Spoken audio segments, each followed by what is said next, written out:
Hare Krishna and welcome everyone to our weekly Sunday morning Bhagavad Gita session. And topic for today's discussion is faith in Bhakti, a role of faith in Bhakti Yoga. And we'll be discussing this with reference to some of the verses from Bhagavad Gita and also some other things. So let's jump directly into today's discussion. We'll do a little recap, a real quick one, but it's important to know what we have been discussing over last few weeks, so that we can follow the current trend, current discussion much better. So we are in the last section of Bhagavad Gita, where we are discussing chapters from 13 to 18, and progressively we have discussed chapter 13, 14, 15 and 16th, and currently we were looking at some of the verses from the 17th chapter. Now this is a topic based study, so even if you are joining for the first time, it will not matter much, because most of the things that you will hear will be spoken on a standalone basis. It will have not much of references from the previous sessions, but for the purpose of continuity of flow for those who are attending regularly, let's go through some of the important verses from few chapters of from 13 to 16th that we've discussed, and so that we create a good foundation for our current discussion. So the 13th chapter was complex chapter, where kshetra, kshetrajna, jnana, geya, geya, and jnana geyam. May various other questions were asked by Arjuna, in response to which Arjuna, Krishna speaks elaborately about a few complex topics, and he speaks one important verse in this particular chapter, which becomes foundation for for the reason of our repeated birth and death. We always hear we get a repeated birth and death, but what really it exactly mean and how it all had started. So it started, we've seen brief reference to it in the one of the verse in the seventh chapter, where Krishna says that uh, in the 27th verse, Krishna explains that ichha dvesha samuthena dvandva mohena bharata. So because of ichha, because of the desire, basically the journey of soul started from the spiritual world to the material world. uh, and the Krishna explains on the same, elaborate on the same point in the 22nd verse in the 13th chapter, when Krishna says that Purusha Prakriti Stohi Bhunte Prakriti Jan Gunan. Bhunte is a desire to enjoy. Bhunte is a desire to enjoy, and Prakriti Jan Gunan are the modes of material nature, or the material nature, enjoying, trying to search for enjoyment in the material nature. Material nature doesn't mean only the means basically the things which are made up by the pancha mahabhuta, that is earth, water, ether, air, fire, and we know that human body is also made up of those elements, so which includes enjoying human body of it could be opposite sex, and or possessing of various resources of which allows continuous enjoyment. So in general, bhunte prakriti jan gunan is the reason why we ended up here. So this is the desire of enjoying three modes of material nature, and this becomes the root cause. Root cause for what? Sat asad yoni janmasu, that a repeated birth and repeated death amongst various species of life. This is the problem. Now this is the problem where the jiva, or the soul, has got caught up into, that it is not able to break free from the cycle of birth, and this is where this is the reason and this is the consequence. There's a cause and then there is an effect. That is being mentioned here by Krishna. 13.26, Krishna says that yes, this is a problem, yeah, right. That indeed is a problem, but again, those, how to overcome that problem, Krishna speak that in the 26th verse of 13th chapter, where Krishna says that um, that that one who begins to worship the supreme person upon hearing about him from others, because of their tendency to hear from authorities. Shruti Parayana. Shruti Parayana, he is one who is addicted to hear from authorities about Lord Krishna. One who is non-envious can only hear. So when he has some affectionate mood towards Krishna, and he gets addicted to hear, simply hearing. It's that simple as that. Simply hearing from authorities about Krishna. So his tendency to hear from authorities, they also transcend the path of birth and death. So the mrityu तेपि ते अपि च ते अपि चति ते अपि चतितरन्त्येव ते अपि चतितरन्त्येव मृत्युं श्रुति parayana. They can taranti, they can cross over the death simply by following the process of hearing and followed by upasana. Upasana means sadhana bhakti.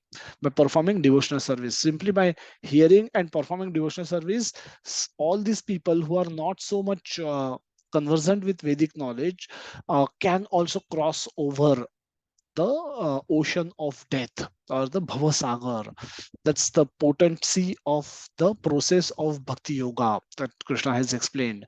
14th verse, Krishna speaks a lot about modes of material nature, how they act on human beings, and how they bind human beings. जैसे रोप से कोई बांध देता है, वैसे modes, 3 mode से जीवात्मा बंधा हुआ होता है. He is not able to break free from this cycle. And whichever mode he acts, he produces more karma.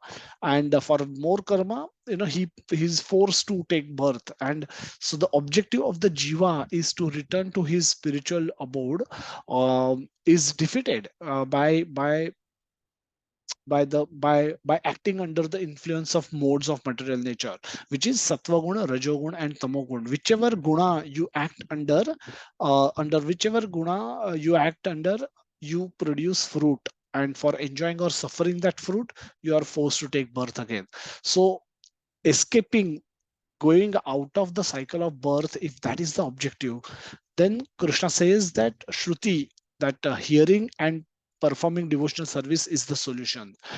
But why it is so difficult then to do that is because of the attachment to gunas, that people, all the living entities are forced to act under influence of gunas, which makes it difficult for them to hear attentively, hear without irsha, and perform sadhana bhakti. Now both these things becomes difficult, because mostly living entities are acting under the influence of gunas. Then the question can be how to overcome these gunas. Then again the solution is same: bhakti yogena sevate.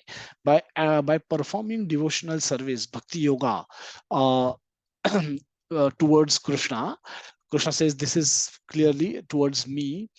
You can overcome the influence of gunas and get fixed at the level of Brahman.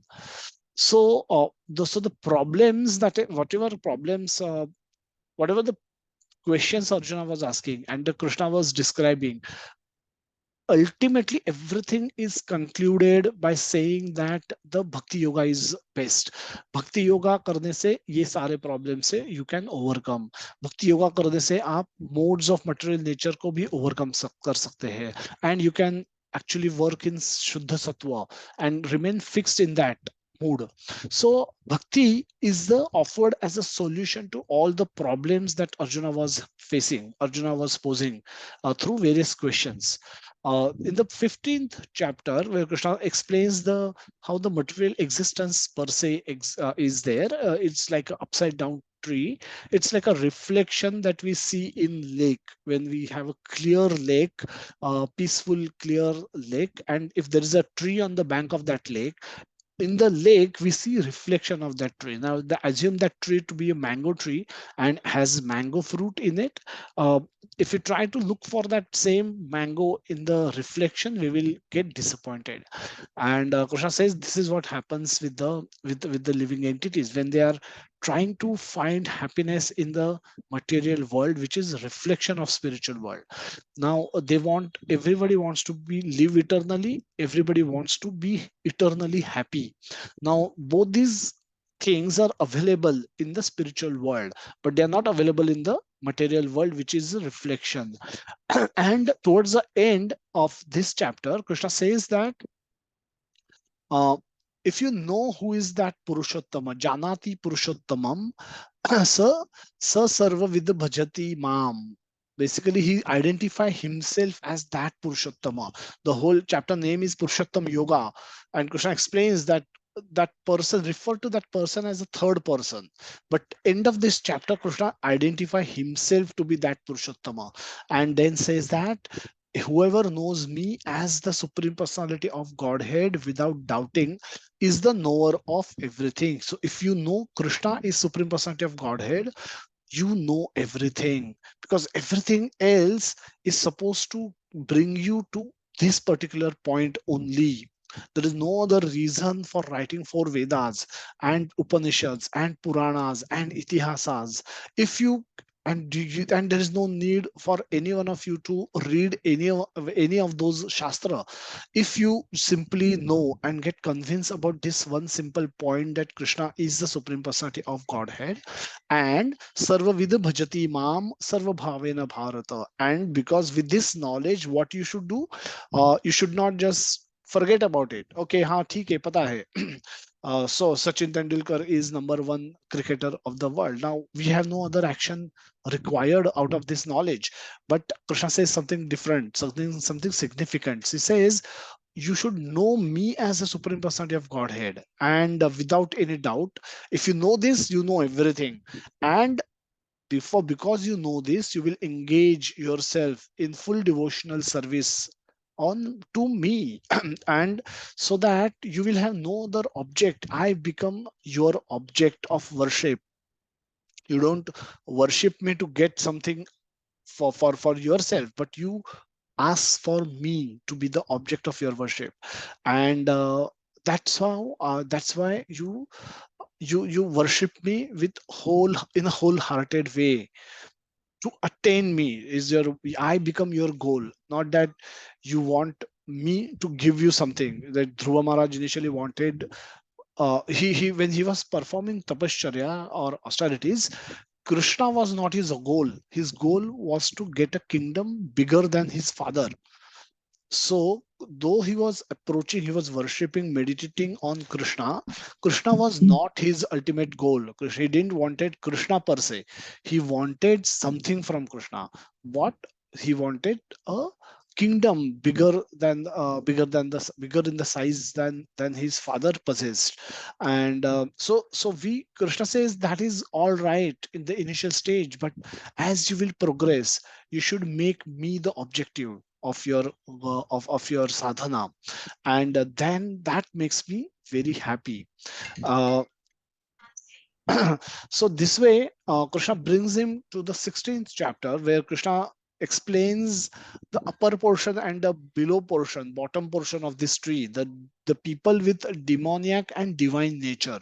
And Krishna, rightly so, he speaks, he explains the divine nature in just 3 verses, and devote rest of the chapter, rest of the 21 verses for explaining the people of demoniac nature, because the world is filled with those people only. And hence more exposure, more attention is given to people of having demoniac nature. So, and this chapter is concluded by saying that scriptures make scriptures the basis to decide what to do, how to act in the world. Karya, akarya. What is karya and akarya? Vyavasthito. Vyavasthito means know it properly. On what basis? Shastra pramana. Make Shastra your pramana. And Shastra, we discuss, is Bhagavad Gita. And for our purpose, it is Bhagavad Gita, then Bhagavatam, then Chaitanya Charitamrita. Bhagavad Gita is like a is like a 10th or 12th standard. Bhagavatam is like a graduation, and Chaitanya Charitamrita is post graduation in Bhakti. so so so this is where we stand, and then make so this is when then Krishna Arjuna asks questions about the faith, because people, he's Krishna says that make every do act only according to the faith, according to the scriptures.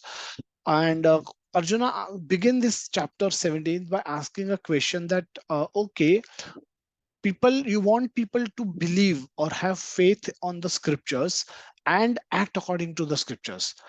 But what if people don't have faith in the Shastras, but they may have faith, some other faith which are self-manufactured faith, or which could be faith on non-scriptural things, and they act in that way. Now, what is the gati? What is the gati of such people? What happens to such people? Tesham nishtha tu ka Krishna sattva maho rajastamaha.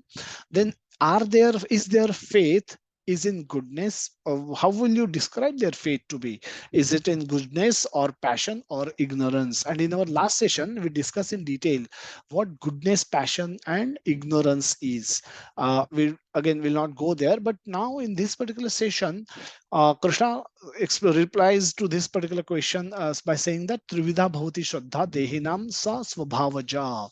That the Supreme Personality of Godhead said that according to the modes of nature acquired by the embodied soul, one's faith can be of three kinds. So the Arjuna also asked a question that are the faith in Sattva Rajotamo, and Krishna says yes, faith is in Sattva Rajotamo. But the important point to note here is that Swabhavaja, that these are acquired, these faiths are acquired by from the according to the modes of nature. Swabhava is a nature. And what makes our swabhava? The repeated action taken, repeated choices makes our swabhava. If we act in a particular way, then eventually that becomes our swabhava. And so Shraddha, Trividha Bhavati Shraddha. Now, Shraddha is a faith. Again, in the previous verse also Arjuna asked about Shraddha, and in reply to that Krishna also speak about Shraddha. Shraddha yajante Shraddha na anvitaha. And to reply, Krishna also says that Trividha bhavati Shraddha dehinam sa swabhavaja. Now, the faith is something that we will speak about today in the purport to this particular second verse of 17th chapter. Sri Prabhupada explains that Shraddhavan labhate jnanam tatparah sanyatendriyaha jnanam labdhva param shantim achirena adhigachati. That faithful man who is dedicated to transcendental knowledge and who subdues his senses is eligible to achieve such knowledge, and having achieved it, he quickly attains supreme peace. Now, if you remember in the fourth chapter, Krishna explains why he appeared. The yada yada hi dharmasya glanir bhavati bharata bhyuthanam adharmasya tadatmanam shuryamyaham paritranaya sadhunam vinashaya cha dushkrutam dharma samsthapanarthaya sambhavami yuge yuge. Now, these are external reasons that paritranaya sadhunam, you have to save the devotees.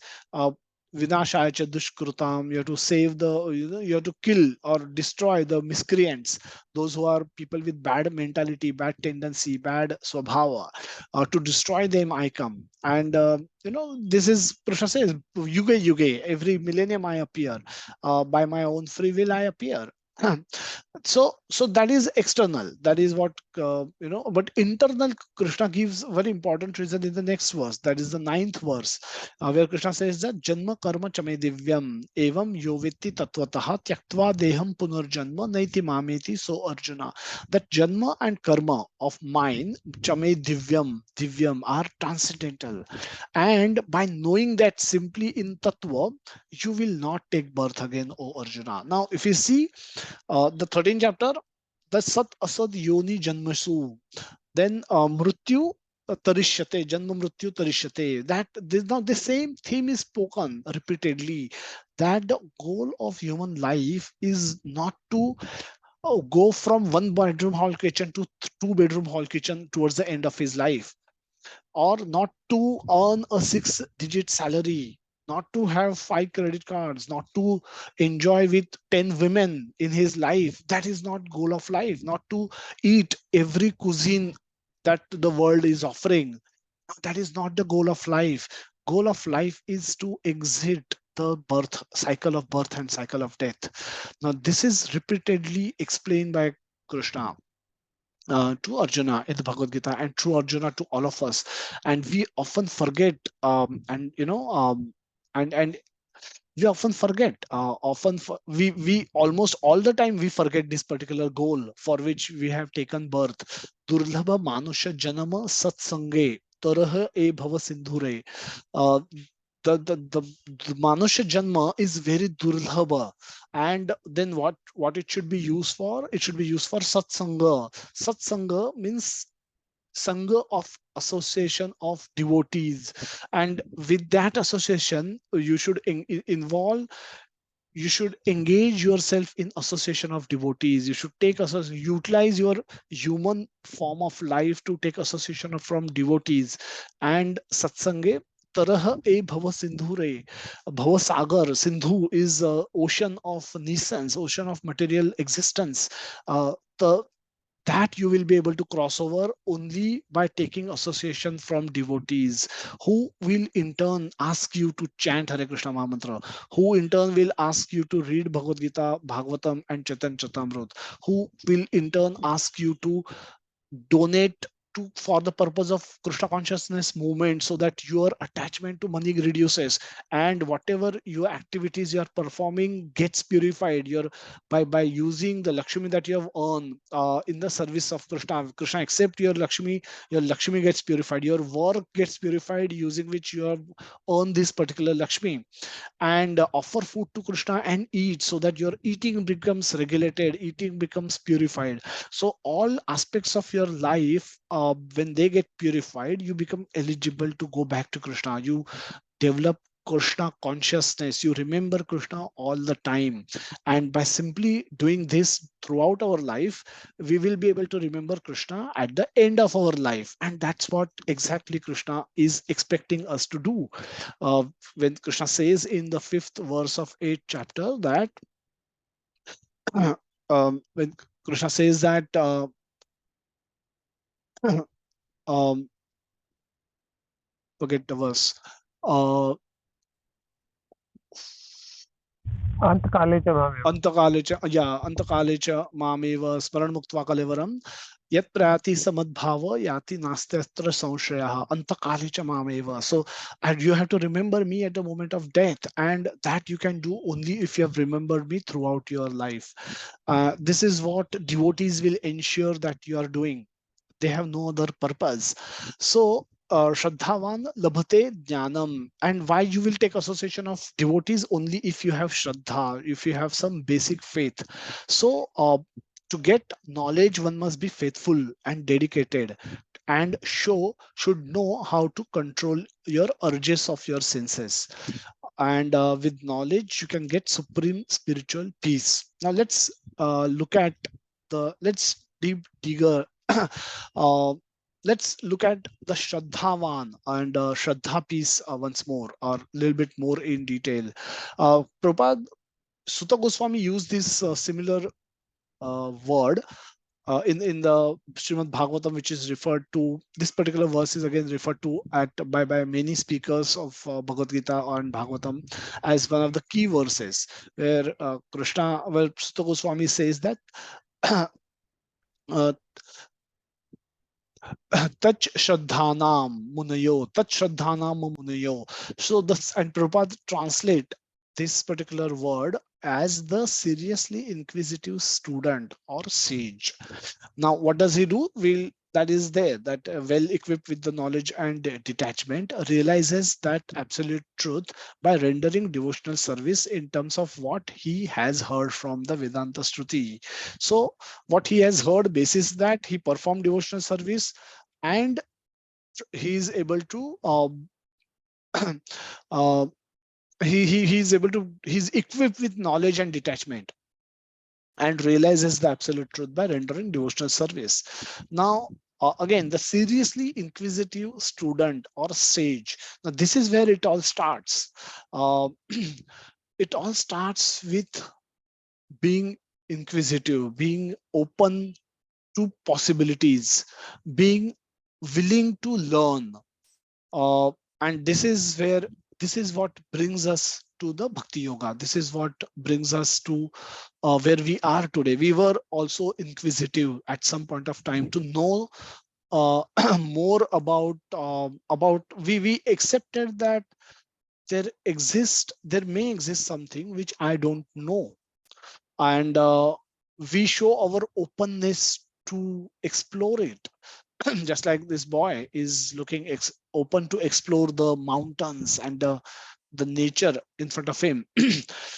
So the role of bhakti is role of faith in bhakti yoga. Now it's important to take a step back and understand the concept of faith per se, and we'll spend rest of today's session in understanding what that faith is. So it's important to know that all of us have faith. We often say sometimes devotees, especially in the bhakti yoga, gets criticized that they are lazy. And if you believe in God, uh, then you are opposing science. You are not in. You then you are less intelligent. You oppose science. If you happen to believe in God, you are weak because you don't want to stand on your own feet, fight your own battles. That's why you want to take shelter or under in the name of God, and so on so forth. So those who are believers of God gets labeled by people sometimes by various adjectives. However, it's important to know that everyone in this world is operating with faith. People, those who have faith in God, they're classified basis faith. The classification of people happens in faith, basis faith. So we may say that these many people have our faith in God. They believe God exists, and the rest of the people don't have faith in God. Now, those who don't have faith in God also are having some kind of a faith. So those are we call refer to them as atheist. Now they also have this faith that God doesn't exist. Now, as we know in Kali Yuga, especially in this time, this age, uh, it is impossible for anyone to prove empirically means what we can experience with five senses, what experience we can gain with using our five senses, what we can experience. So that is called empirical experience. Now no atheist can prove that God doesn't exist in a empirical way, in the same way that that devotees also cannot explain that why God exists, because within an empirical way. Now it has to be understood by reference, by the inference. So atheists, those who have faith that God doesn't exist, also has no proof for this. Now, but they also operate under faith that God doesn't exist. Now, for some reason, they believe that God doesn't exist, and so even they are not bereft of faith. They also have faith. Scientists, who people generally refer to, that if you believe in God, which means you are not believing in science.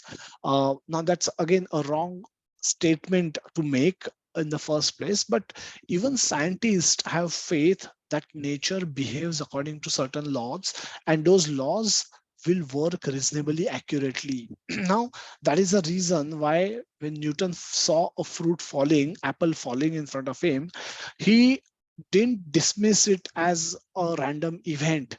He thought of that as a law. And he said, and he had open mind to explore how that law worked. And then if that works in England, does it work in France? The same law also work in Germany? Can it also work in India? Can it also work in Japan and Australia and America? If it works reasonably accurately at all places, which means it's a principle. And then he came up with the theory of gravity.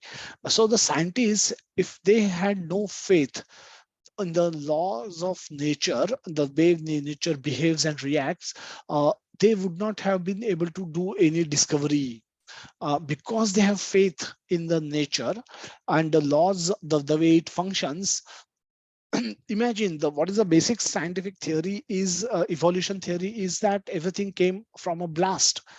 Now, the everything came from a blast, the whole material world is came out of a blast, then why it should follow any law? It should not follow any law. Whatever comes out of blast has not been systematically arranged, then how it can behave systematically? Why should law of gravity exist? Why should it behave accurately in all parts of the world? So even scientists have great faith with which they operate. Alcoholic has faith that, the faith that the solution to every problem of his lies at the bottom of his bottle. When you get drunk, all problems will be solved. If not solved, maybe they are forgotten. But with great faith, he go to this solution every time he gets himself into some kind of a problematic situation. And we are all not alcoholic, but we all have our own ways of dealing with problematic situations. And we believe that, we have some faith that if we do those things, we probably will come out of the problem, or the intensity will reduce, or the we will get better ability to tolerate our problem. Every night we sleep with faith that we will wake up next day. Now there is no guarantee that all of us will need to see tomorrow's sunrise, but we sleep, and while sleeping we have complete faith that we are going to wake up tomorrow morning. Many people don't have that privilege, and you can be rest assured that many people have left their bodies while they were sleeping. So but when we sleep, we don't doubt that whether we will wake up tomorrow morning or not. We have complete faith that we will wake up. The sun will rise, seasons will change, tides of ocean will move, winds will blow, rains will come, crops will be grown, food will be available on my table next day, my banks will not get wound up by tomorrow morning and bankrupt by tomorrow morning. I will have a lot of money. What I'm having right now, I will have the same amount of money tomorrow morning as well. And all this is required for me to execute, act on my plans. What are my plans? To enjoy and control the material nature, enjoy and control the people around me, enjoy and control the wealth that I might have had collected, enjoy and control the resources which are under my control. If I don't have much in my control, then get more things under my control so that I can enjoy them. So this is our plan in the material world. So Shraddha is not uncommon. Shraddha is not something, faith or Shraddha is not something which only devotees have and everybody else works in a perfect rational way. No, it doesn't happen like that. Everyone operates with Shraddha. If everyone operates with some basic faith. And so it is important in the process of Bhakti Yoga. When we come to Bhakti Yoga, we have some faith, and we will discuss some of these components in detail, but we'll quickly go through them so as to we know that what are the steps in Bhakti. It all starts with Shraddha, and we will understand what that Shraddha means. With Shraddha, we approach devotees, and so this is called Sadhu Sangha, or taking association from devotees. A devotee will encourage a bona fide spiritual master, or proper devotees will encourage us to perform bhajana kriya. Bhajana kriya means hearing and chanting, the process by which we can cultivate remembrance of Krishna, constant remembrance of Krishna. It could be chanting of Hare Krishna Mahamantra, participating in Kirtans, hearing lectures on Bhagavad Gita, Bhagavatam, just like this, reading scriptures, reading Bhagavad Gita, Bhagavatam, Chaitanya Chatamrut on our own, and thereby cultivating constant remembrance of Krishna. When we perform bhajan kriya with again faith, takes us to sadhus or devotees. Devotees gives us bhajana kriya, sadhana bhakti, process of sadhana bhakti. And when we perform it, this sadhana bhakti, when we engage ourselves in sadhana bhakti, we experience anartha nivrutti. Anarthas are various bad and ugly qualities that we all have accumulated inside our mind. They sit inside our mind, and they trouble us. They force us to act in a way which is anti-devotional, which is at times could be immoral, which is at times could be harmful to other people and harmful to our own self as well. Because if we become too much lusty, all our actions can be harmful to people around us. We may, and it will do no good to us as well. Even if we get a chance to fulfill our lusty desires, it will push us into difficult situations, medically, physically, emotionally, and mentally. So even if assuming, but lusty mind is a problem. Anger is a problem. When my lust does not get fulfilled, anger arises. With anger, I cannot function properly in my day-to-day life. I will become a troublesome person for my family to deal with, for my friends to deal with, for my office colleagues to deal with. And so that is all not nice. I become envious when I see other people becoming successful. Now that's not a very nice feeling to live with. So lust, anger, hate, greed, attachment are all anarthas, and they are there from, they could be there from my past activities, from previous births, or they could arise out of my activities in my current birth. But whatever is the reason, they exist. And when we perform bhajana kriya, when we get connected with Krishna in a wholehearted way, in a prayerful, humble way, we experience reduction in anartha nivritti. And when it's like going to a doctor, when you have heard that so and so doctor is very good. Now you have not had personal experience of that doctor, but you have only heard that so and so is a doctor, he's a qualified doctor, and a lot of people have benefited by visiting him. You go to him, you want to go to him, and offer yourself to him, cooperate with his treatment, and then he will give you something to do, something not to do. And we wholeheartedly do that.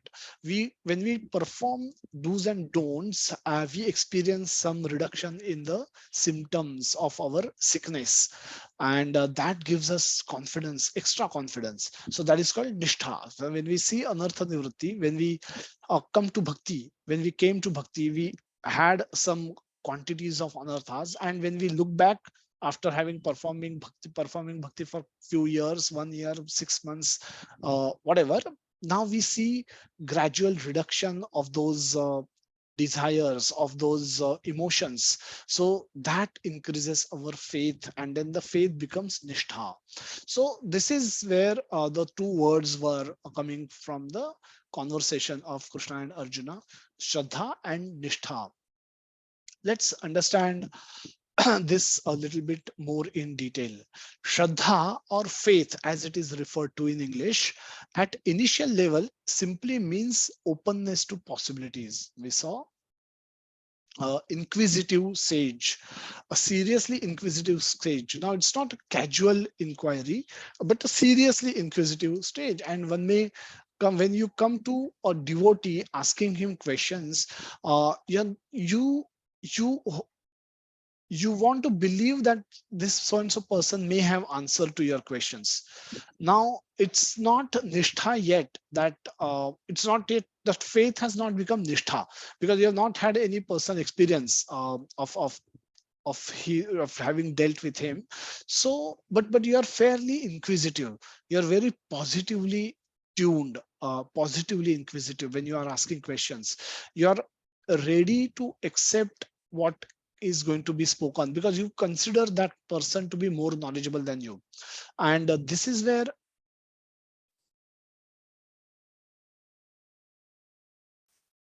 yeah, so this is now this is the starting point, that with faith, faith means becoming open to the possibilities. Whatever possibilities are, what are the possibilities that we have some knowledge and some understanding of this world, that what this world is all about, what is our world, world around us is all about, and what is in our control, what is not in our control, what we have, what we don't have, what we can do, what we can't do. Now we have some understanding, basic understanding of this whole world, entire creation that we know. uh, but um, but by experience, we also know that we don't have any control over this world. The world does not act and behave according to my liking and disliking. I may do certain things and I may get a completely shocking result. And it could be positive, it could be negative. I may not study, but my question paper can come extremely easy and I may end up scoring good marks. And when I study very hard, at times my question paper which I get, or I forget everything, I go into a blank state in the examination hall, that that is, despite of having studied properly, I'm not able to reproduce anything and thereby experience a failure. Now now at times, so the point I'm trying to make is that one it's if you look for a world around us objectively, then it's easy to come to a conclusion that we are not in control. In fact, we have very little control in this world. Nothing practically happens according to our desire, our wish, and someone else is in control of this whole world. It's not that it's the events are happening in a very random way. They are happening in a very systematic way. So what we see around is not not an outcome of random events, but it is happening in a very systematic way. Now this is what will bring us to the, this is what should make us open to explore. Yeah, open to explore the world around us. And for that, we will uh, yeah, devotees are requested to keep yourself on mute and not to do anything on the screen.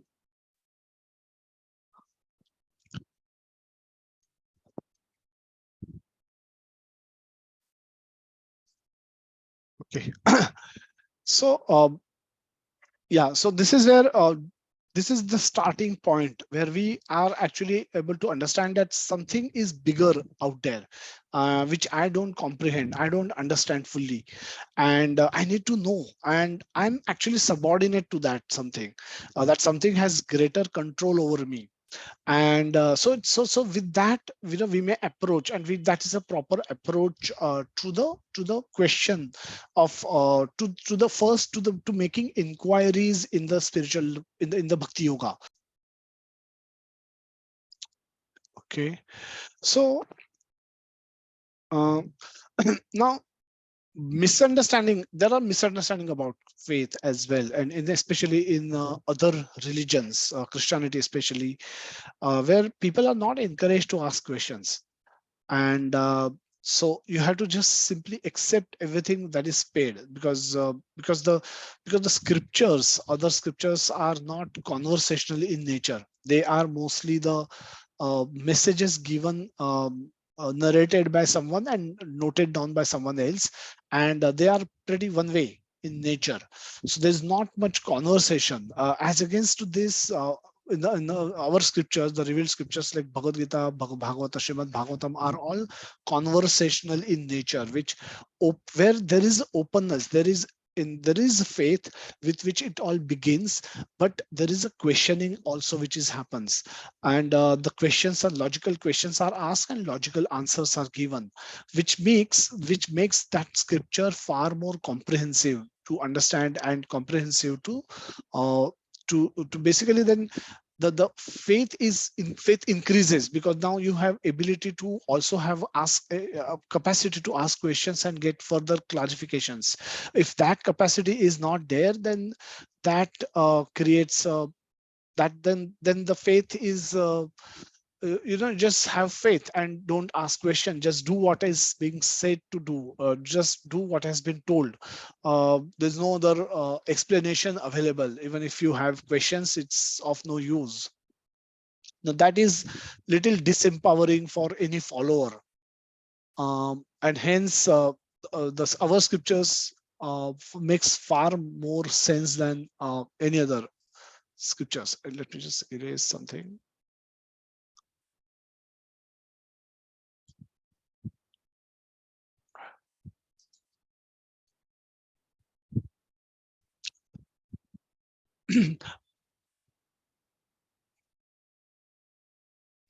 Yeah. So Vedic understanding of faith is like a Brahma Jigyasa, Tato Brahma Jigyasa, and which is being open to possibilities and possibilities to explore those possibilities. Something may exist which we don't know, and let's be open to what those possibilities are. Let's explore them. So it's more of an explorative in nature. So it's far better than the faith that is required to believe the the the Darwin's theory of uh, theory of evolution. You need far greater faith to believe that theory than what you need to understand Bhagavad Gita. Scriptures require seeker to have reasonable faith to begin with. What is reasonable faith? It is something that is sensible and something that is verifiable.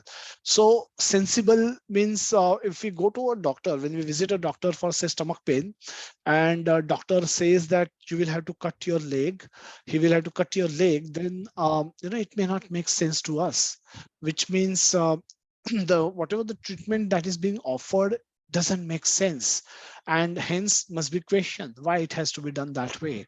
That's why wherever there are doubts, doubts are important. And if you see throughout the question, Bhagavad Gita, no, not in one place Krishna says to Arjuna that accept this because I am Supreme Personality of Godhead, I am saying this, therefore don't ask questions, just accept whatever I am saying and do as I am saying.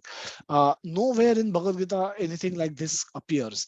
Krishna is giving is various possible courses of actions and their possible outcome. So Krishna is explaining different different actions and their outcomes. If you do this, this will happen. If you do this, I will do this. If you do this, so and so outcome will be there. And Krishna is, has made some recommendation. Then saying that um, that uh, अनन्य चेतः सततम योमाम स्मरते नित्यशः तस्याहम सुलभः पार्थ युक्त नित्यस्य योगिनाम. That bhakti yoga is easy if you ananya chetah satata, if you without deviation, if you remember me, then bhakti yoga is very easy for you, and the remembering me is not very difficult. So at times he has given recommendations, but at no place Krishna has said something that I'm saying this as a supreme personality of Godhead and therefore you do it, no questions to be asked. No, that's not the tone of Bhagavad Gita. So entire Bhagavad Gita is where Krishna is giving options to Arjuna, the actions for different course of actions, different consequences, and now expectation is that Arjuna will make a right choice by applying his knowledge because he's been given knowledge. Now this is this is the sensibility of part of the Bhagavad Gita knowledge philosophy, that everything that is explained in Bhagavad Gita is sensible. It makes sense. The concept of soul makes sense. Concept of reincarnation makes sense. Concept of transmigration from one body to another body makes sense. Concept of near-death experiences makes sense. Concept of reincarnation proof by way of remembrance of past life memories, recognizing people from past life, recognizing places where they live, where the people lived in their previous life, having birthmarks at the places where serious wounds had taken place, which became cause of their death, and having behaving in the way when they meet the people from their previous birth, behaving with those people in a particular way. Now all the four parameters, four very difficult parameters to meet, when all of those are complied with, they become, since they become authentic cases of reincarnation. Now that is something that's completely logical, it's completely makes sense, therefore it is accepted. The whole of Bhagavad Gita makes sense. The anarthas make sense. The mind control makes sense. If a mind becomes our enemy, it can cause havoc, and we all have experienced it in some time in our life. That when mind goes out of our control, what happens, and we end up doing things which we regret later. We end up hurting people who are very close to us, which we regret later. So Krishna speaks about the same mind control, that if you are able to control your mind, regulate your mind, mind is your best friend, or else it's your worst enemy. Makes complete sense. Mind is not controllable. Chanchalam hi mana Krishna pramathi balavadrudham. Now all of us experience this. It's makes complete sense. When we get connected with Krishna, we experience peace. Even that makes sense. The very that brings us to the point of verifiability. Verifiability means, by our empirical senses, when we say we at our level we can't really see God with our this present eyes in this present body, so that empirical evidence of God is difficult. We may see deity, in the temple hall, we may see the world around us, which is nothing but energy of Lord God. But God, as we see in the picture, can we see him alive face to face? We can, but we don't have capacity to do that, our current qualification to do that. And hence, in given situation, we may not be able to see him face to face personally, just like how Dhruva Maharaj saw, just like how Prahlad Maharaj saw, just like how Narad Muni keeps saying, just like how Yudhishthir Maharaj was saying, Arjuna was saying, Kunti Maharani was saying, Draupadi was saying, Bhishma Dev saw. So like that, we may or may not be able to see. But that doesn't mean that there is no verifiability of our knowledge of bhakti. The faith, which with the second condition, that no, the whatever we want to put faith in should be sensible, and that should be verifiable. Now that verifiability condition we are easily able to meet.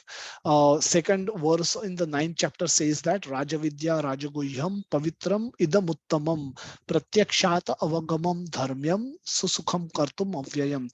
Pratyakshat Avagamam Dharmyam means you can personally experience it, you can personally realize it. That knowledge, what knowledge? Raja Vidya, which is king of all knowledge, and Raja Guhyam, which is most confidential knowledge. Now this most king of all knowledge and the most confidential knowledge, which is nothing but bhakti, that bhakti is supreme. Um, and by bhakti you can capture Krishna, you can make Krishna dance to your own tunes. Now this knowledge can also be experienced, can also be realized, and because you can realize it, you can your faith then can get a proof.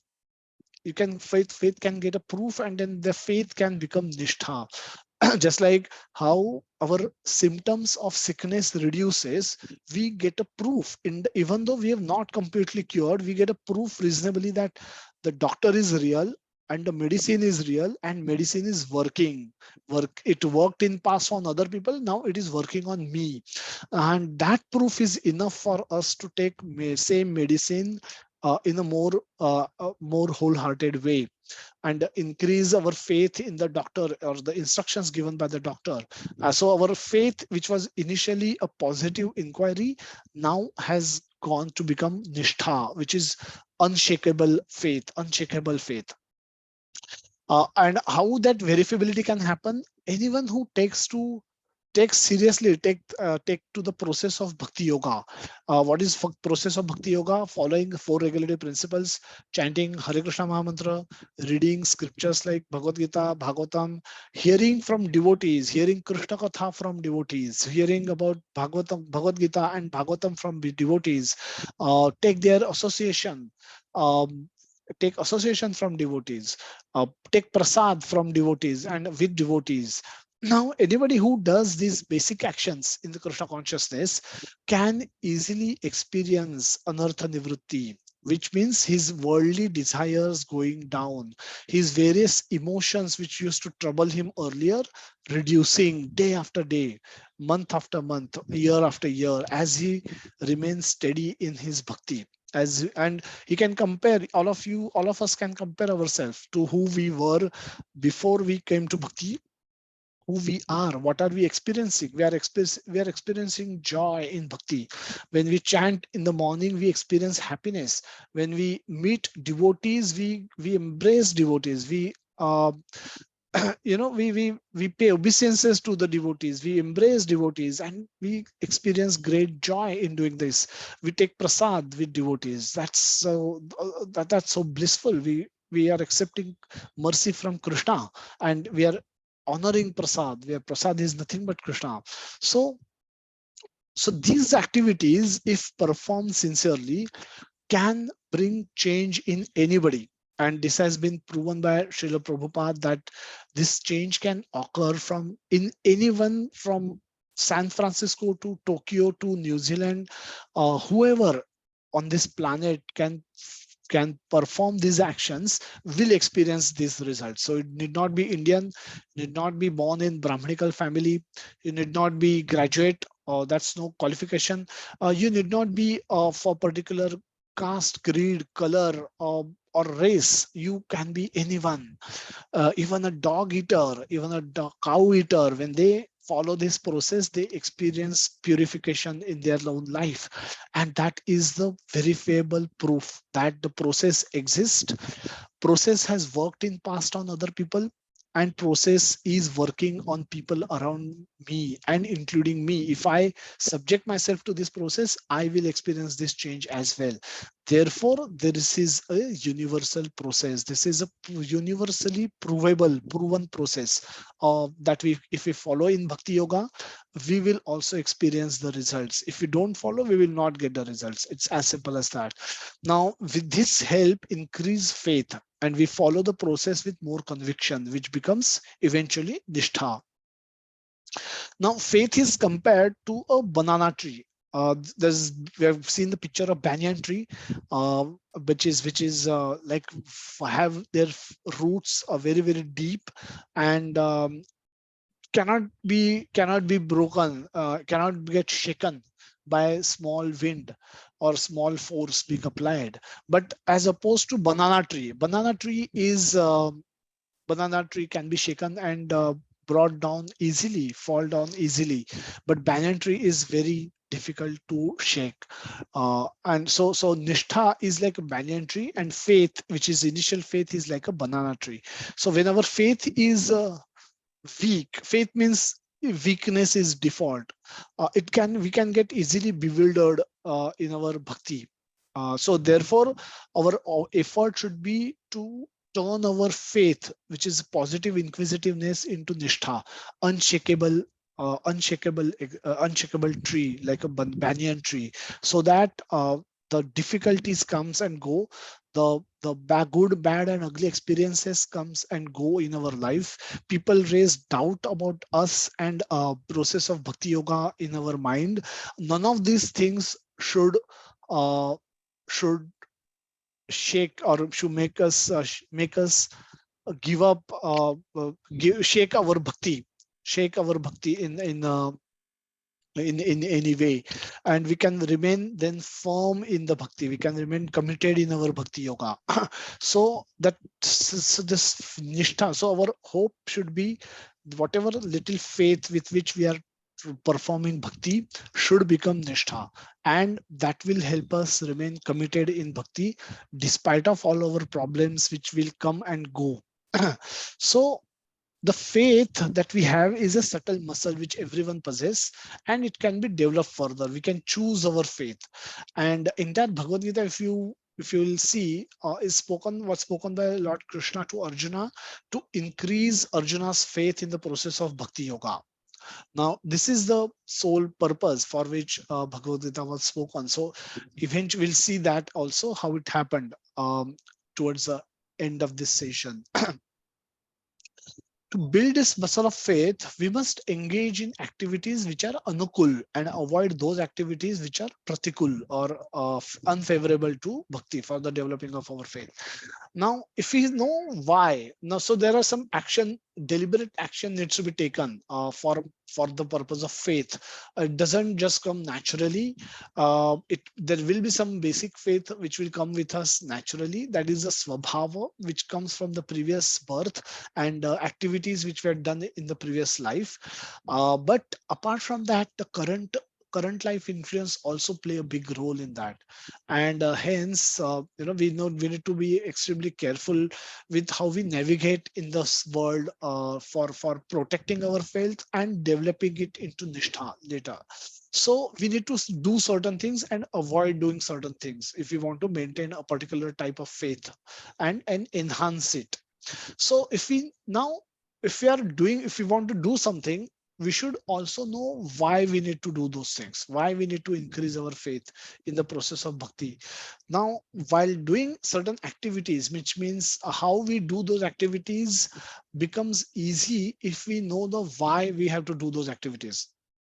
The how becomes easy when we know why we need to do those. For example, at beginning of the year, we are in February, a lot of people join gymnasiums, and we all may join gym. And because and for us, the reason for joining gym is all of our friends wanted to go to gym, so I also go and enrolled into that gym. But and now here the why is not very clear, because everyone, all my friends want to go to gym, I also went to gym and got myself enrolled there. Now this is a very weak why. If my for some reason my friends stop going to gym, it means that most probably I will also stop going to gym, because my reason for going to gym itself was because my friends wanted to go to gym, I never wanted to go. Now it's with such a weak why, we cannot be expected to be very committed and steady in the gymnasium, in performing exercises. Similarly, but if we suppose know why we want to go to gym, and we have our own personal reason, personal motivation to go to gym, and it could be to get fit and healthy body, it could be to look very attractive with muscles built and everything, to avoid certain diseases, sometimes we have back pain, and or to prevent anything like that from happening, we are advised to go to gym, and we should go to gym. To protect ourselves, if anyone attack us, we should have ability to fight some battles. So if we happen to be if we imagine we can be attacked by someone, then we should be able to defend ourselves. At least for that reason we may wanted to go to gym. So whatever is the reason, if we have a proper reason, then our practice becomes committed, we can remain committed in our practice. So similarly, if we know why we have to perform bhakti, then we our practice of bhakti can also become committed, and faith will help us increase that. The faith will help us understand that why of why we want to perform bhakti. So when we look around, and bhakti yoga means uh, bhakti yoga has a object. There is a Krishna is the object of our bhakti. Bhakti yoga is the process, the devotional service is the process, and we say that ultimately we want to attain Krishna prem, the love for Krishna we want to attain.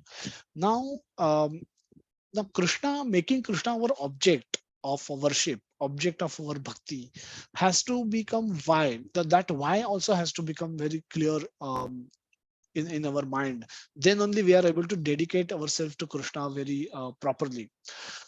Now, if we look around the world, we understand that there is someone who is in control of this universe and control of our life, our own life. We are all growing old, and none of us want to grow old. Some of you are in your youth, you are becoming middle-aged people. Some those who are in the middle age becoming older people, those who are old becoming very old people, very senior citizen. And but in deep inside us, and we may enjoy this process. It's not that we are cribbing about it, we are crying about it. Why am my hairs are graying? Why am I losing my hairs? Why my beard is also becoming white? What to speak of hairs? So we may not, why our abilities go down, physical abilities to do certain things goes down eventually. They And as you know, we grow, newer and newer diseases we get caught up with. We keep battling with various doctor, one doctor to another doctor, one medicine to another medicines. At times we may end up eating more medicine than the food that we may consume. All that is going to happen to all of us, and we know that deep inside we don't want to go through this, but we also understand that we have to go through this. And now this happens because we are not in control of our life. We cannot decide anything for ourselves in our life. Had we had real freedom, we would have never opted to become old, we would have never opted to fall sick, and we would have never opted to die, definitely, for certain. So if we are not in control, but we also understand someone else is in control of our life, and that someone else, our scriptures tell us, that is Krishna, Purushottama. That Purushottama is me. I am that Purushottama. Krishna reveals in the 15th chapter, and that who is that Purushottama from whom the whole universe has been created. Prasuta Purani. The whole universe has been created by him, and he is the oldest person. When nothing existed, he existed, and everything has come from him. And we are all part and parcel of him. Mamev ansho jiva loke jiva bhuta sanatana. And that same person who is everywhere, everything is separated energy, and he is inside this planet, he is outside this planet.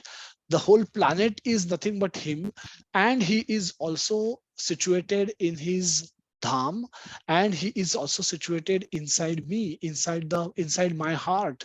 uh, सर्वस्य चाहम हृदि सन्निविष्टो सर्वस्य चाहम हृदि सन्निविष्टो mata smritirlyanam apohanam cha. I have so much dependency on him, that from him comes my memory, from my intelligence, from him comes my forgetfulness also, my remembrance also, my buddhi, my intelligence also comes from him, my power comes from him, my bala comes from him, my ability to do things comes from him.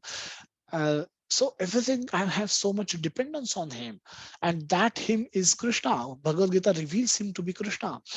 Krishna reveals in Bhagavad Gita that he is that Purusha, and without whose sanction nothing can happen in our life.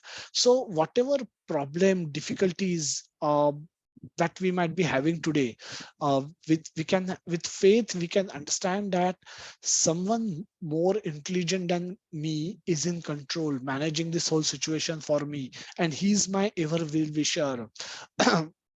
Krishna says that sarva uh, aham, that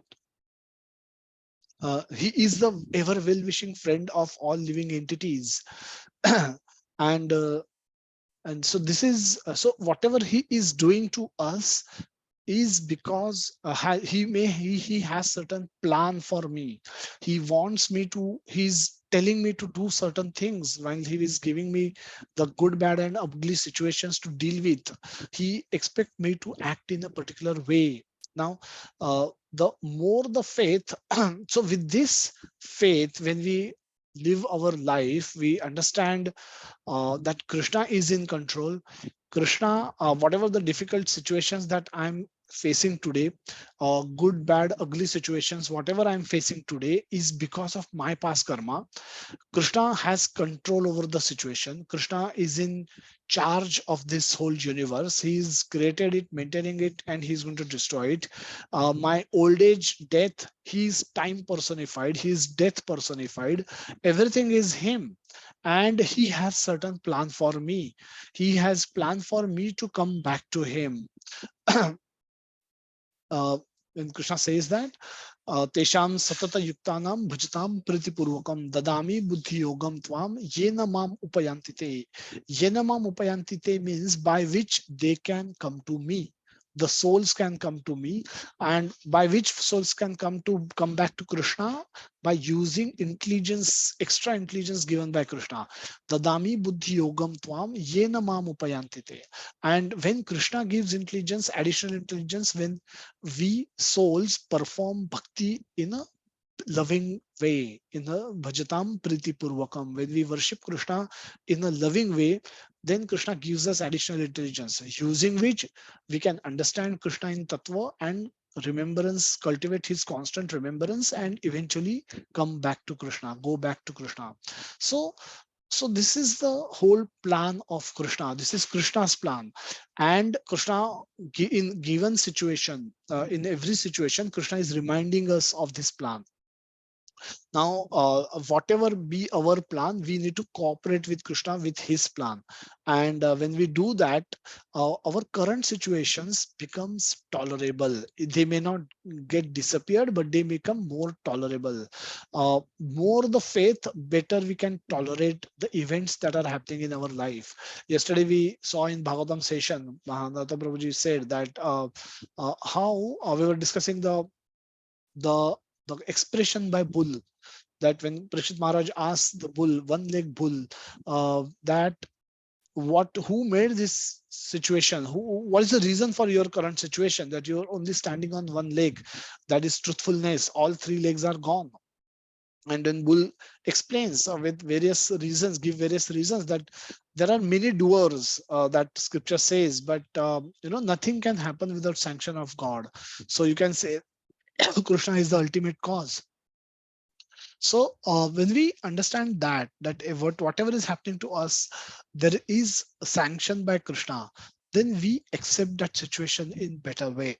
When we accept situation, we can mitigate to do whatever best we can do to improve, and we can tolerate tolerate the situation, so that without getting depressed, without getting agitated, seeing the big picture behind it, not seeing the current picture, assuming that current picture is the only picture and there's nothing else exist. No, that's not true. There is a bigger picture. There's a bigger picture where we are, that exists, and that is what we should be worried about.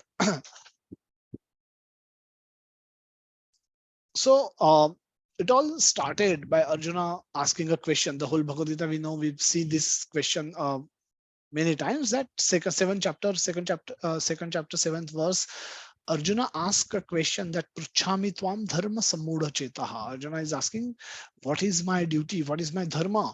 And he's asking it in the bewildered state of mind. Now, his question was whether he should follow Kshatriya Dharma and fight a war against and kill all his relatives, or he should follow Kula Dharma, which is to protect his relatives, which are weaker than him. Now, Arjuna thought it was a lose-lose situation.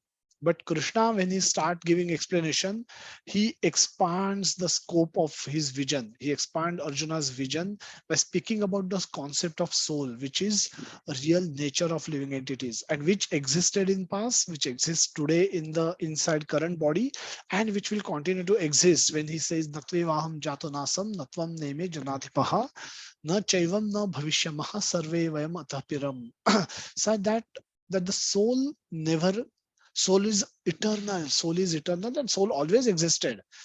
Even prior to you acquiring this current body, the soul existed, and after giving up this body also, soul will continue to exist.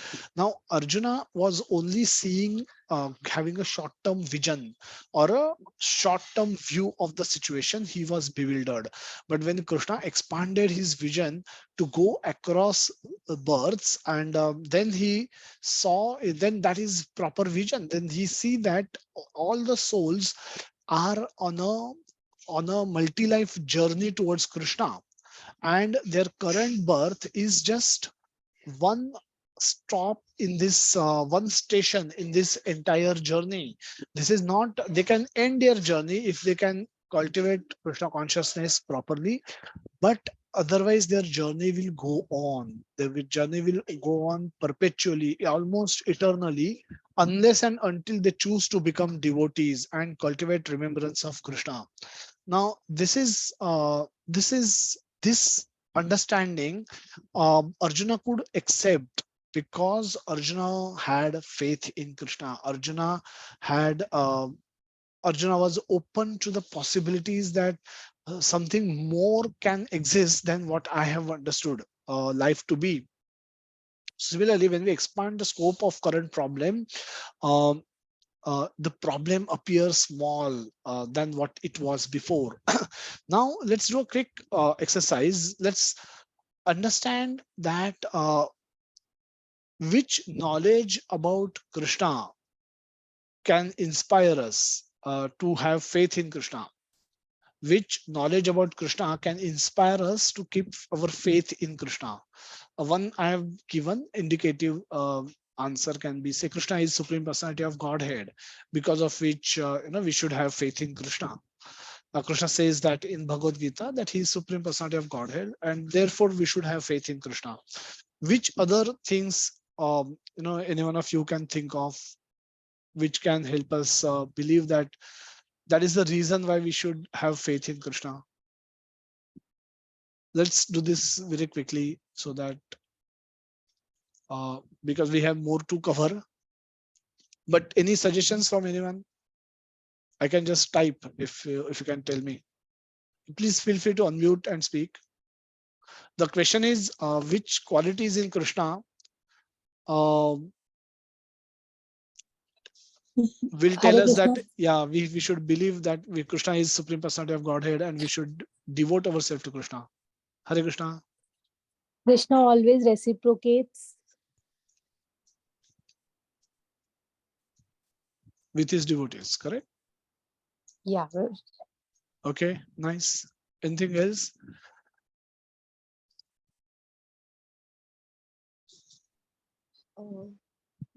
Yeah, Hare Krishna Prabhuji. Hare Krishna, Mataji. He's even before you, like if your bhakti is innocent and your faith is strong, then even if there is a problem, he will stand before you. Okay, Krishna will always protect. Yeah. Krishna will always.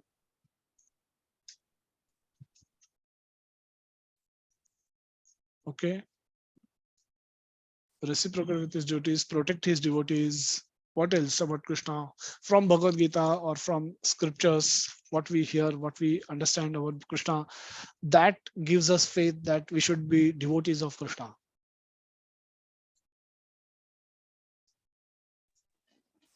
Hare Krishna Prabhuji. Hare Krishna. So as you explained, and also many of us have experienced that we have no control on the things happening in our life.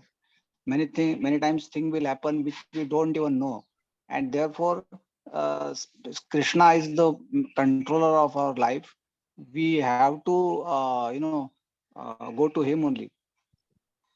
Of universe, yes, correct. Yes. So he's the controller, so we have to surrender to him. Okay, yeah, nice. Hare Krishna Prabhuji. Hare Krishna. Hare Krishna Prabhuji.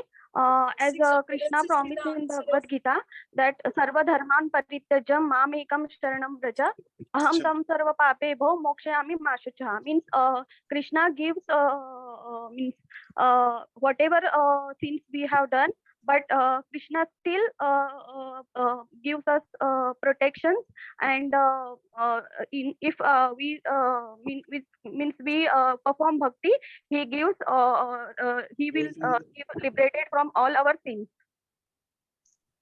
Okay, correct. Yeah, nice, Mataji. Hare Krishna, Prabhuji. Hare Krishna. Prabhuji, after reading Bhagavad Gita, the science what we apply on ourselves, so that will give us, that will develop our faith on Krishna, like following his instructions, doing bhakti yoga, devotional service, and keeping Krishna in center. So what you experience by following that process? We gradually experience the purification in ourselves, and also we realize that our taste to material world is decreasing, and we are more coming towards Krishna.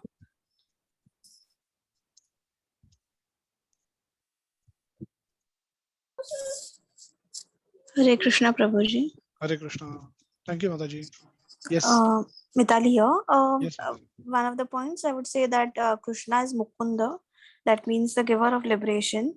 So only when we surrender to him will we get liberation. So that is why we should keep our faith and surrender unto Krishna.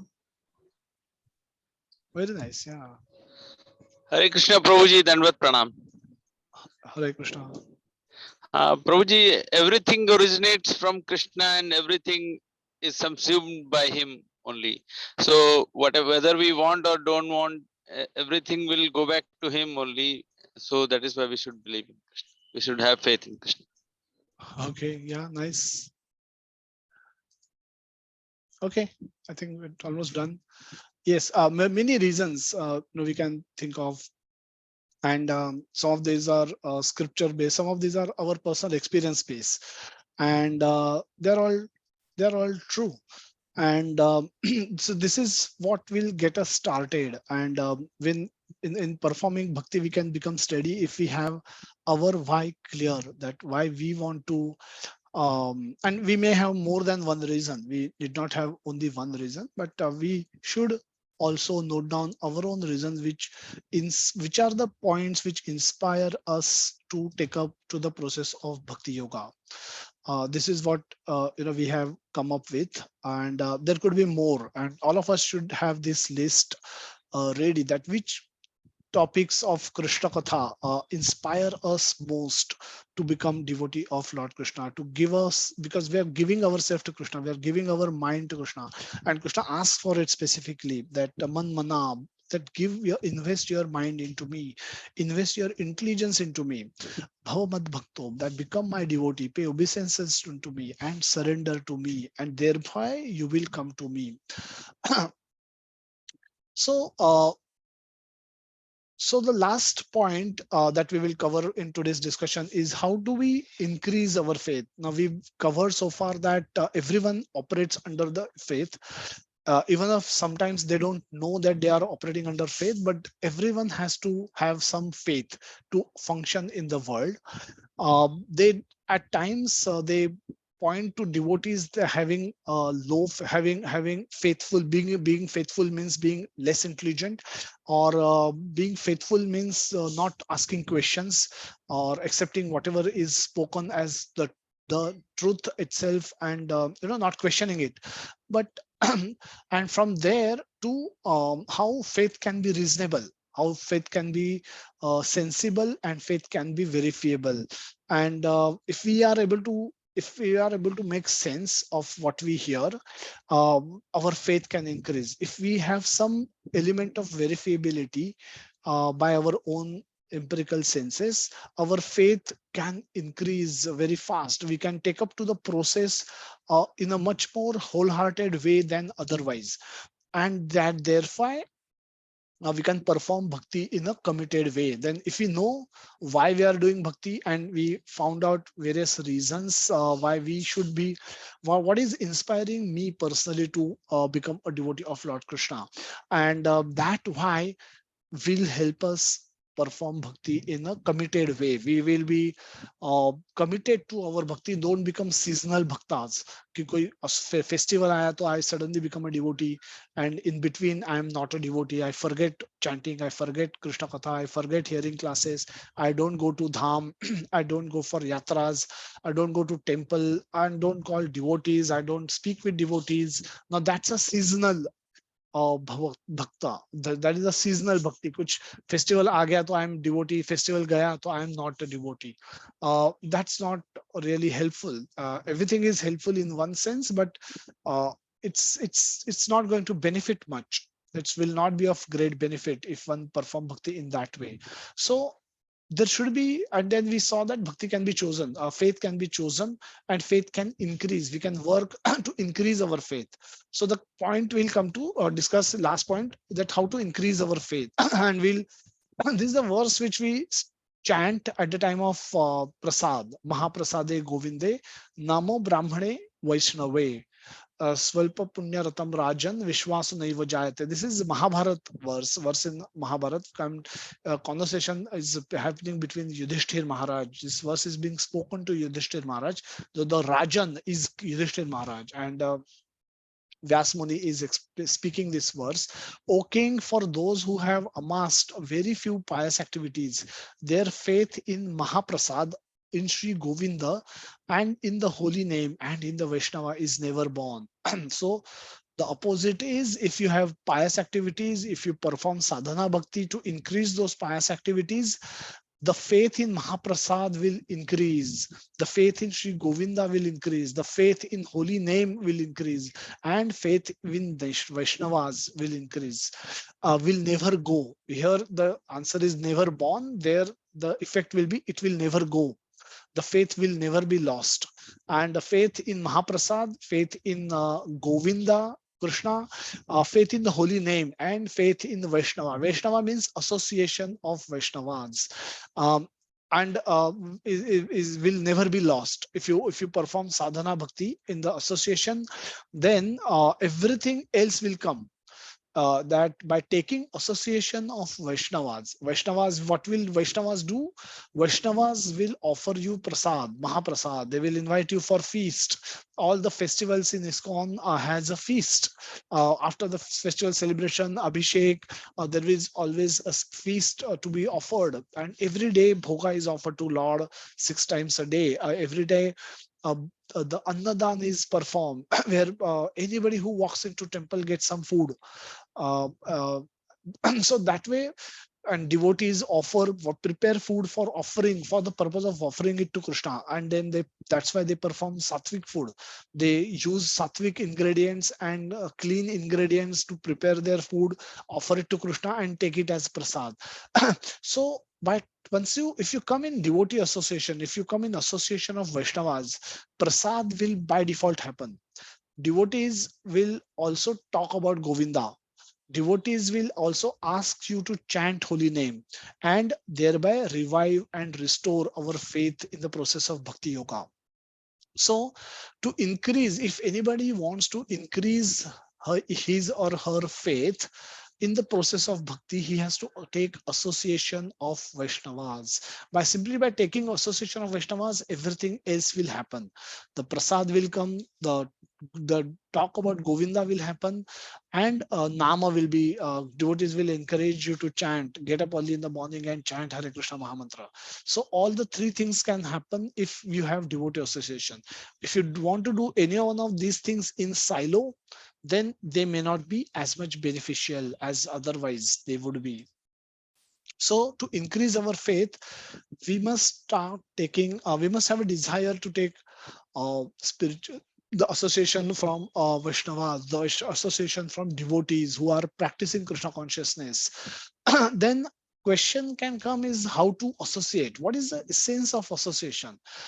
Essence of association is transfer of desires. Essence of association is not physical proximity, but essence of association is transfer of desires. Desires which Vaishnavas have should come into me. Then that is proper association. Then I'm taking association. When my desires get transferred to the other person, I'm giving association.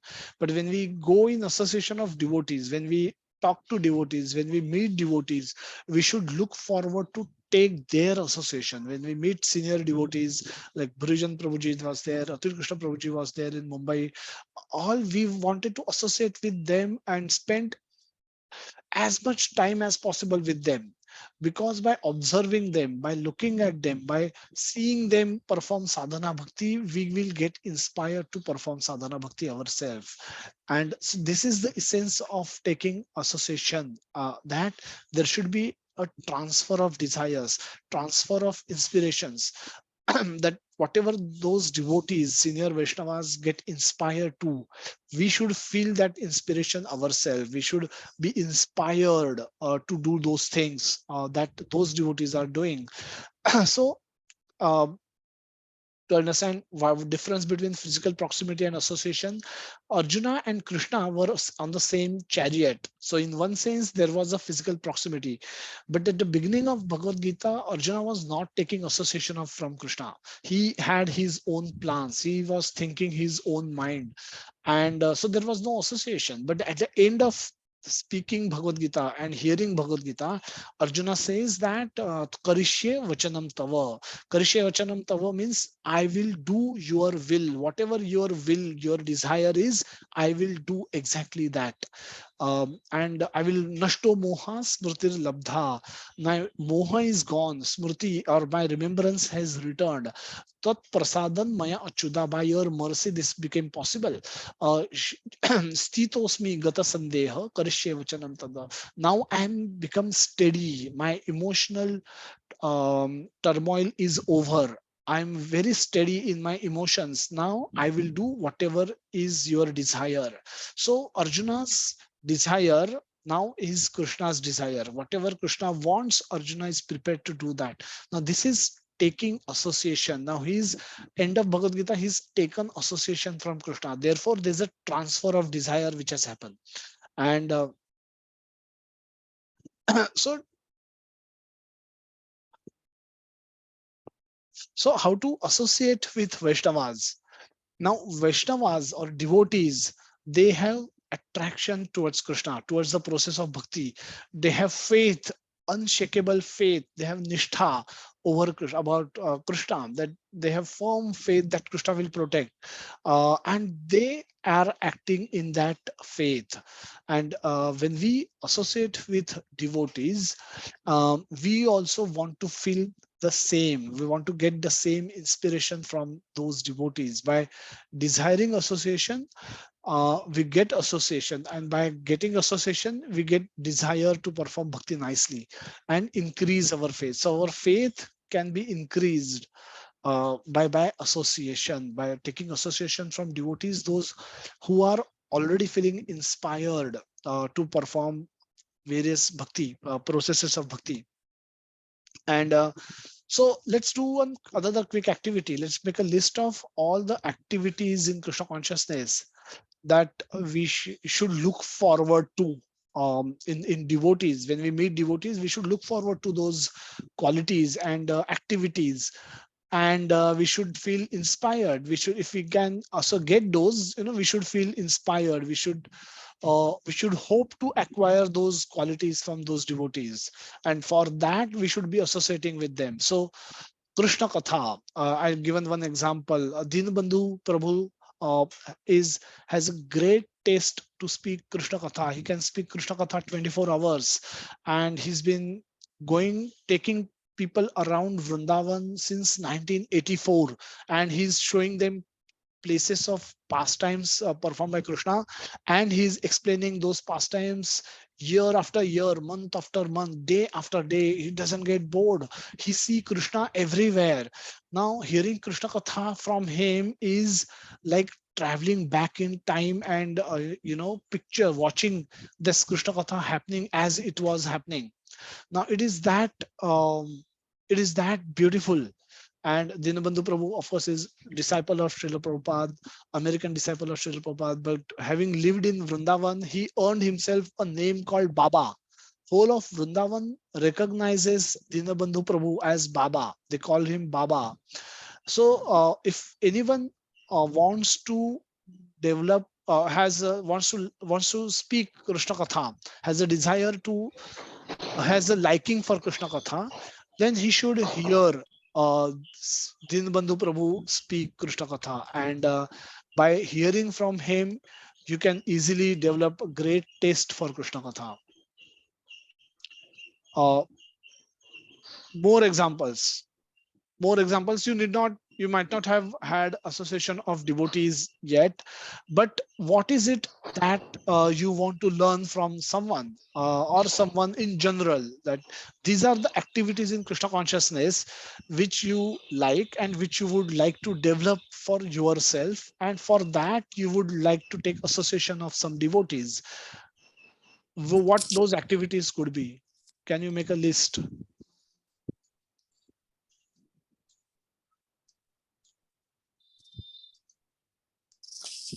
So I've Hare given Krishna. example. Yes, Mataji. Yes, please go ahead. Yeah, it could be chanting and also taking the association for going for yatra. Chanting, yes, chanting definitely, and going on yatras, so we can see the places of pastime with those devotees. Chanting, definitely we can. So we had a seminar, 3-day seminar by Bhurijan Prabhu. Bhurijan Prabhu is also disciple of Srila Prabhupada, a very senior Vaishnava, residing currently in Melbourne, Australia. But he often he's written this book called Japa, and he's considered expert on topic of Bhagavad Gita and Bhagavatam. He's a teacher by profession. He teaches Bhakti Shastri in various countries, and was also instrumental in designing the whole Bhakti Shastri Bhakti Vaibhav courses. And he conduct this beautiful seminar called Japa, and he inspired devotees worldwide to japa, to perform japa, and what teaches different techniques by which you can improve your japa, by different techniques by which you can develop a liking for japa, and don't become japa then no more become a activity for you. It become, you look forward to do japa. So chanting is definitely an integral part of our devotee's life, and if that can become blissful experience for a devotee, then his then his life is taken care of. I mean, there can be nothing more sublime and more blissful if one can enjoy chanting in devotional life. So definitely japa is one. Hare Krishna, Prabhuji. Hare Krishna. Prabhuji, distributing Krishna's books. Book distribution, wonderful. Hare You Krishna. remember any name, particular devotee's name who is very famous in book distribution? Always speak about book distribution. No, I've just been once with Narottam Prabhuji on Okay. Juhu Beach. So Vaisheshika Prabhuji, Vaisheshika Das, again another Srila Prabhupada disciple who is passionate about book distribution. Our Maharaj is passionate about book distribution. He's head of BBT, Bhaktivedanta Book Trust. So His Holiness Gopal Krishna Maharaj, Gopal Krishna Goswami Maharaj always speak about book distribution. He's passionate about chanting, and he will, in his lectures, he will always instruct everyone to chant and distribute. If you can do these two activities, your life will be perfected. But very nice bhakti. Vaisheshika Das especially is leader in the book distribution for ISKCON worldwide, and he is being guided by His Holiness Gopal Krishna Goswami Maharaj. Yes, Akshita Mataji, you can speak. Hare Krishna, Prabhuji. Hare Krishna. Can also be like often talking about Krishna and taking examples from Srimad Bhagavatam and Bhagavad Gita.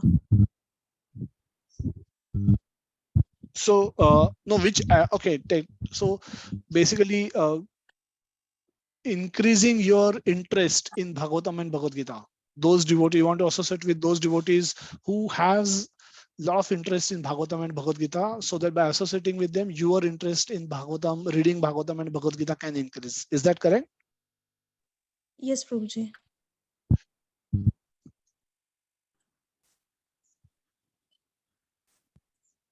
Prabhuji, I would like to add one more point. Yes, sir.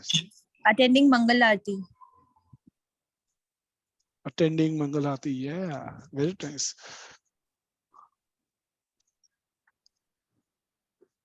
So you should be looking forward to associate with those devotees who likes to go and attend Mangalati every day. And there are so many, we have many devotees who are shifting their residences closer to the whole temple, ISKCON Juhu temple, so that they can every day go to Mangalati. It's possible. Yes, we see that happening right now. Yes, Jigna Mataji. Yeah, the Hare main. Krishna, Prabhuji. Ekadashi fasting.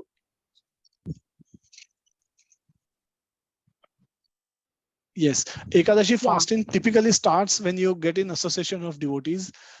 Generally, non-devotees are not, they don't fast on Ekadashi especially. So Vaishnavas especially follow Ekadashi. And unless you have association of devotees, your Ekadashi fasting may not even begin. Prabhuji, the main four principles actually, the principles of Gaudiya Vaishnava. The main you know. principles of Gaudiya Yeah, Vaishnava. four principles, which are, I think, the foundation to begin being a Vaishnava.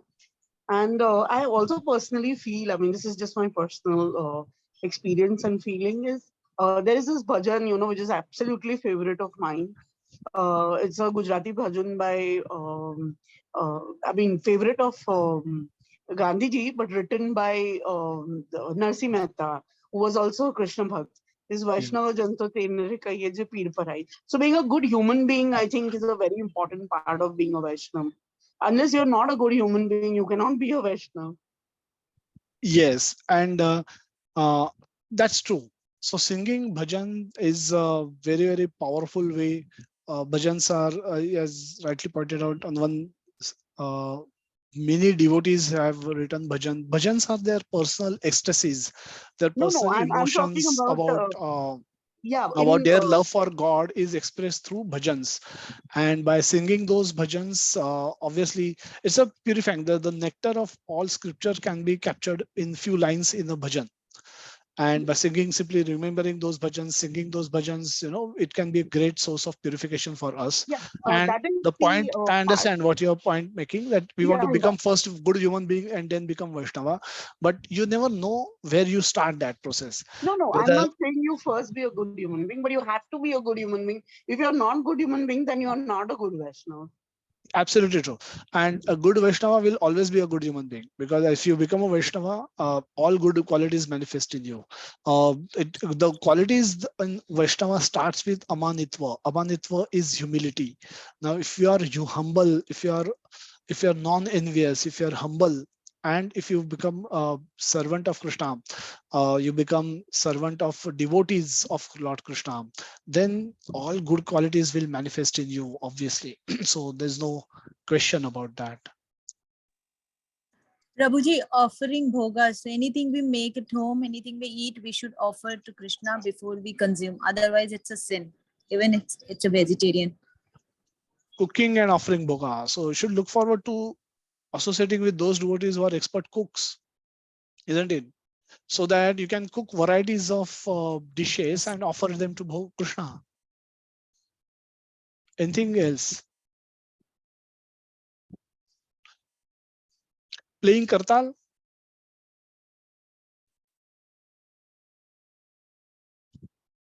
Or musical instrument? Yeah, Prabhuji, can I add just Yes, certainly. yeah, actually, whatever work you are doing, a profession you use that skill in favor of bhakti. I think that's.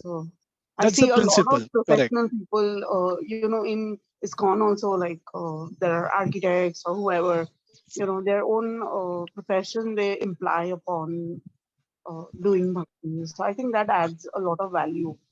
Absolutely. So yes, but there yeah, but they're using their personal skill in the service of Krishna. Now personal professional qualification in the service of Yes, Krishna. yes, that's what I meant. I mean, Yes, whatever yes, skill you yes. have, you can offer it in favor of bhakti. Absolutely. Playing. So that's that. So this is the list of activities, a few list of activities. I can add remembering and chanting shlokas. Verses of Bhagavad Gita or Srimad Bhagavatam. So that can be one. Learning philosophy can be another one, like having deeper discussions on the philosophical points in Bhagavad Gita, Bhagavatam, or Chaitanya Charitamrita. So those who like that activity, mental speculation or intellectual discussions, for them, they can look forward to those devotees who do these activities. Writing articles about Krishna consciousness at various forums can be another activity. Writing books about Krishna consciousness. Now, in spite of Prabhupada having written so many books, we still see there is a need to present Krishna consciousness to the new generation in the language that they can understand. So this need to write may never go. That's why we have need to speak also, that we are speaking Krishna consciousness, even though Prabhupada has already spoken about it, Prabhupada has written about it, but we we are speaking in such a way that it could be understood by the newer generation. And similarly, the Krishna consciousness can also be presented through articles, through social media posts, through books, through dramas, through plays, through movies, to the newer generation, and in the way that they can understand. Now, this can be done without changing the foundational principles of Krishna consciousness. So all these things devotees are doing. We are building grand temples, and presenting to the world the theory of evolution as it was explained in the Srimad Bhagavatam, as it is explained in Srimad Bhagavatam through a very audio visual 3D 4D experience that, similar to what you typically can see in Disneyland. A similar experience you can actually get in the Temple of Vedic Planetarium, TOVP, when it will come up and become fully functional, operational, sooner than hopefully later. But so that this is way devotees are engaged in in uh, in serving Krishna in various capacities.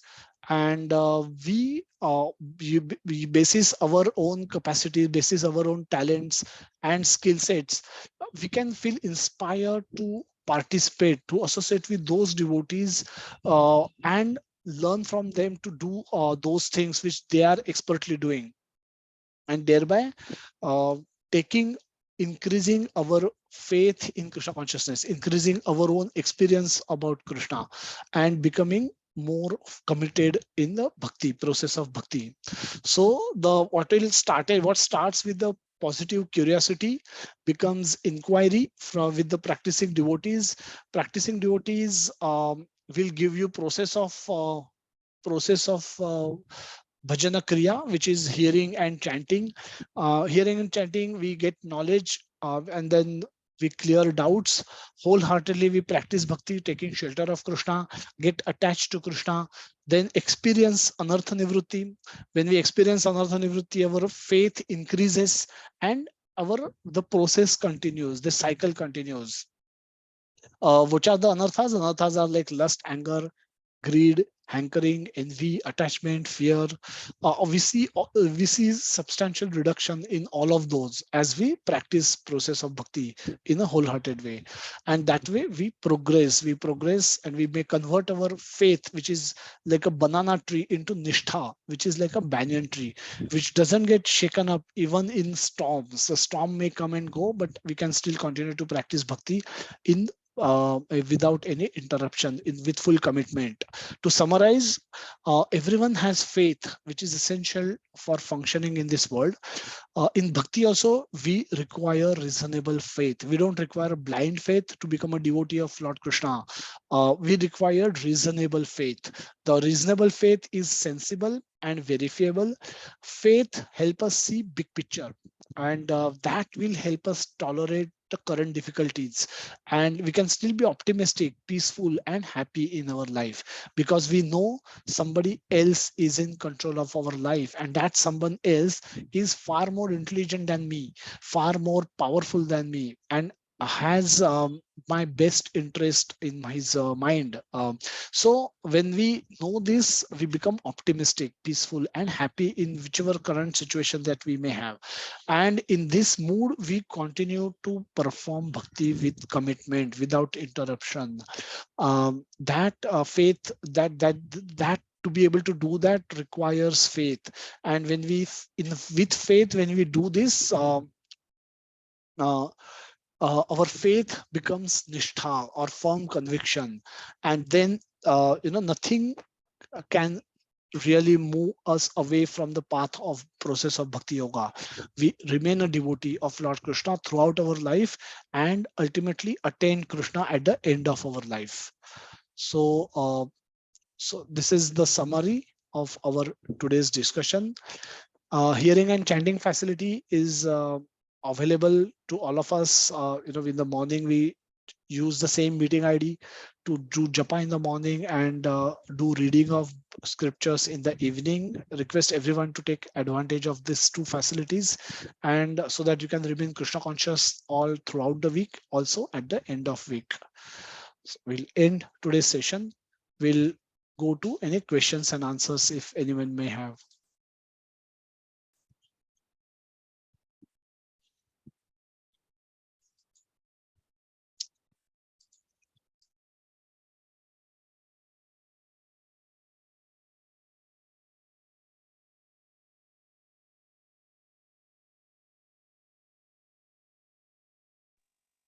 Hare Krishna, Bhaji, Dandat Pranam.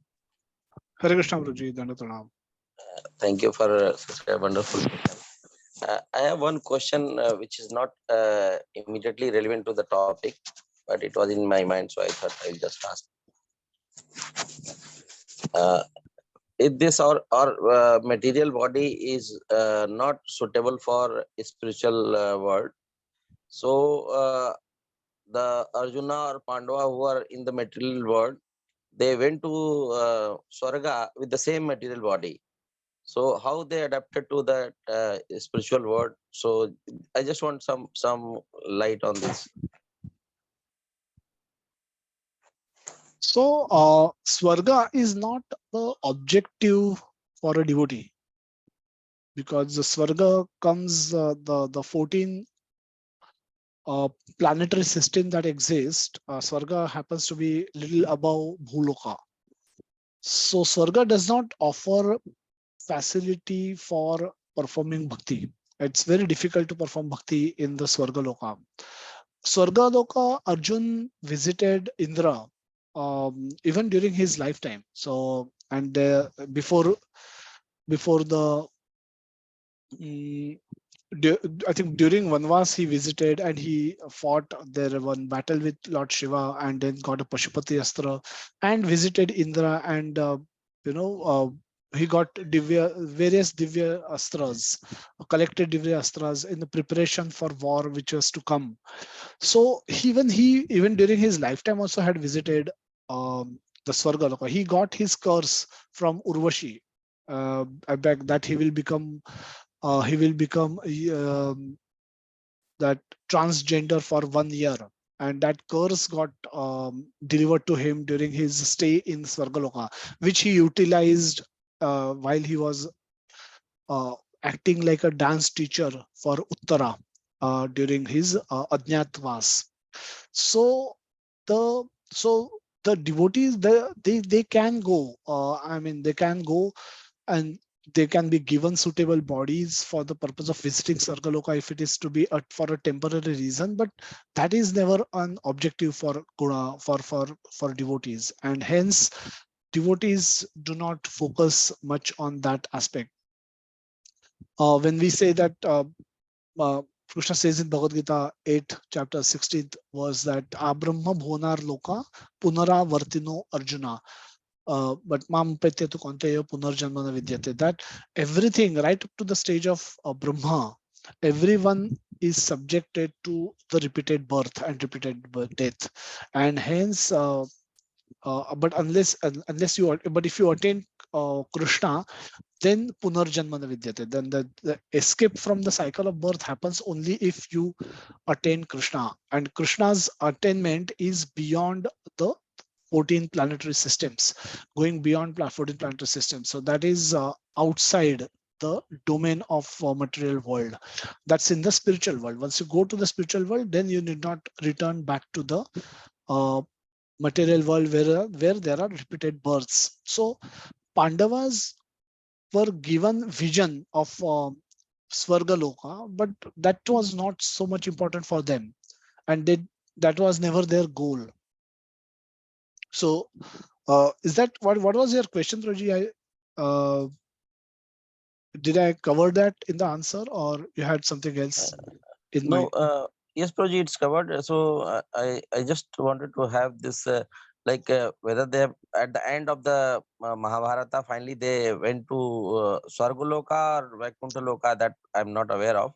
Yeah. But No, they gone with the same material body. That's what I'm saying.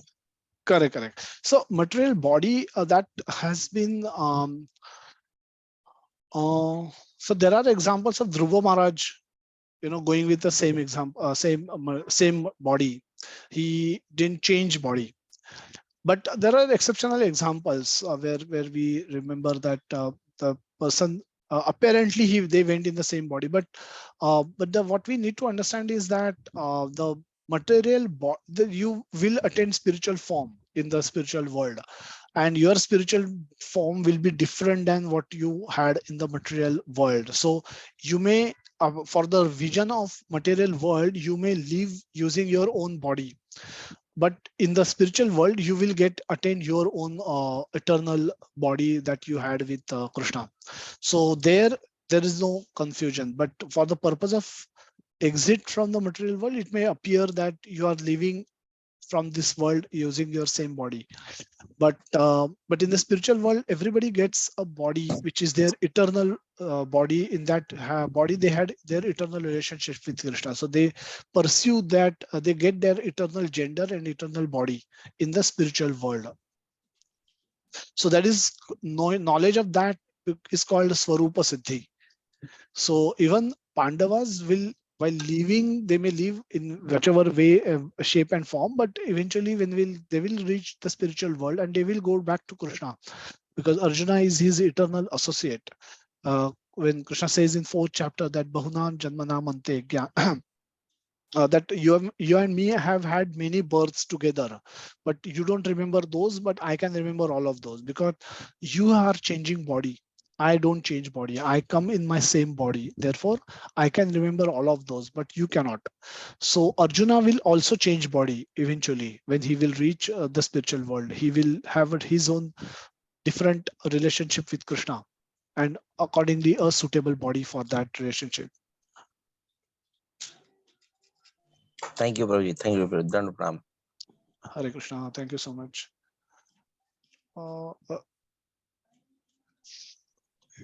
I see going through a lot of comments. I couldn't realize that there were so many comments were coming. But so Ramesh Chandra Sahu Prabhuji, you're there? I think you put a lot of questions. Okay, he's not there. So maybe we can take off time. Krishna is a major deity in Hinduism, is worship at the 8th avatar of Lord Vishnu. Yeah, we can take this offline. Is mentioned a lot of questions. So just checking if there are any other questions.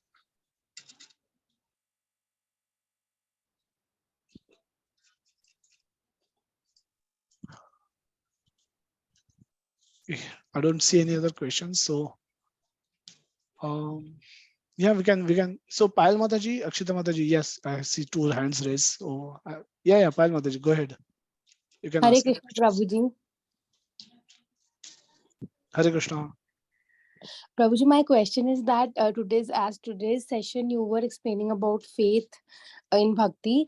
So as you know, in today's youth there is a lot of there's a lot of hype about manifestation. We manifest our own world, we can manifest our reality, we can manifest anything that we desire, right? Like we can create our own world, our own destiny. So as far as bhakti yoga, as far as faith in the divine is concerned, faith in Krishna is concerned, so I since the time I have come in association with the devotees, I have become less I have become a less believer of manifestation. I have started believing that like bhakti yoga is like becoming a devotee and becoming more devoted toward Krishna, and having faith in Krishna is more uh, appropriate and any day more productive than doing your own, creating your own reality and doing manifestations and everything. But still there are some people and inspiring leaders in this world who say that you can create your own reality and manifest your own world. So can you differentiate between the two, like manifestation, can we do this as far as doing like side by side we are doing bhakti also and creating our own reality also? Aren't these two diplomatic things?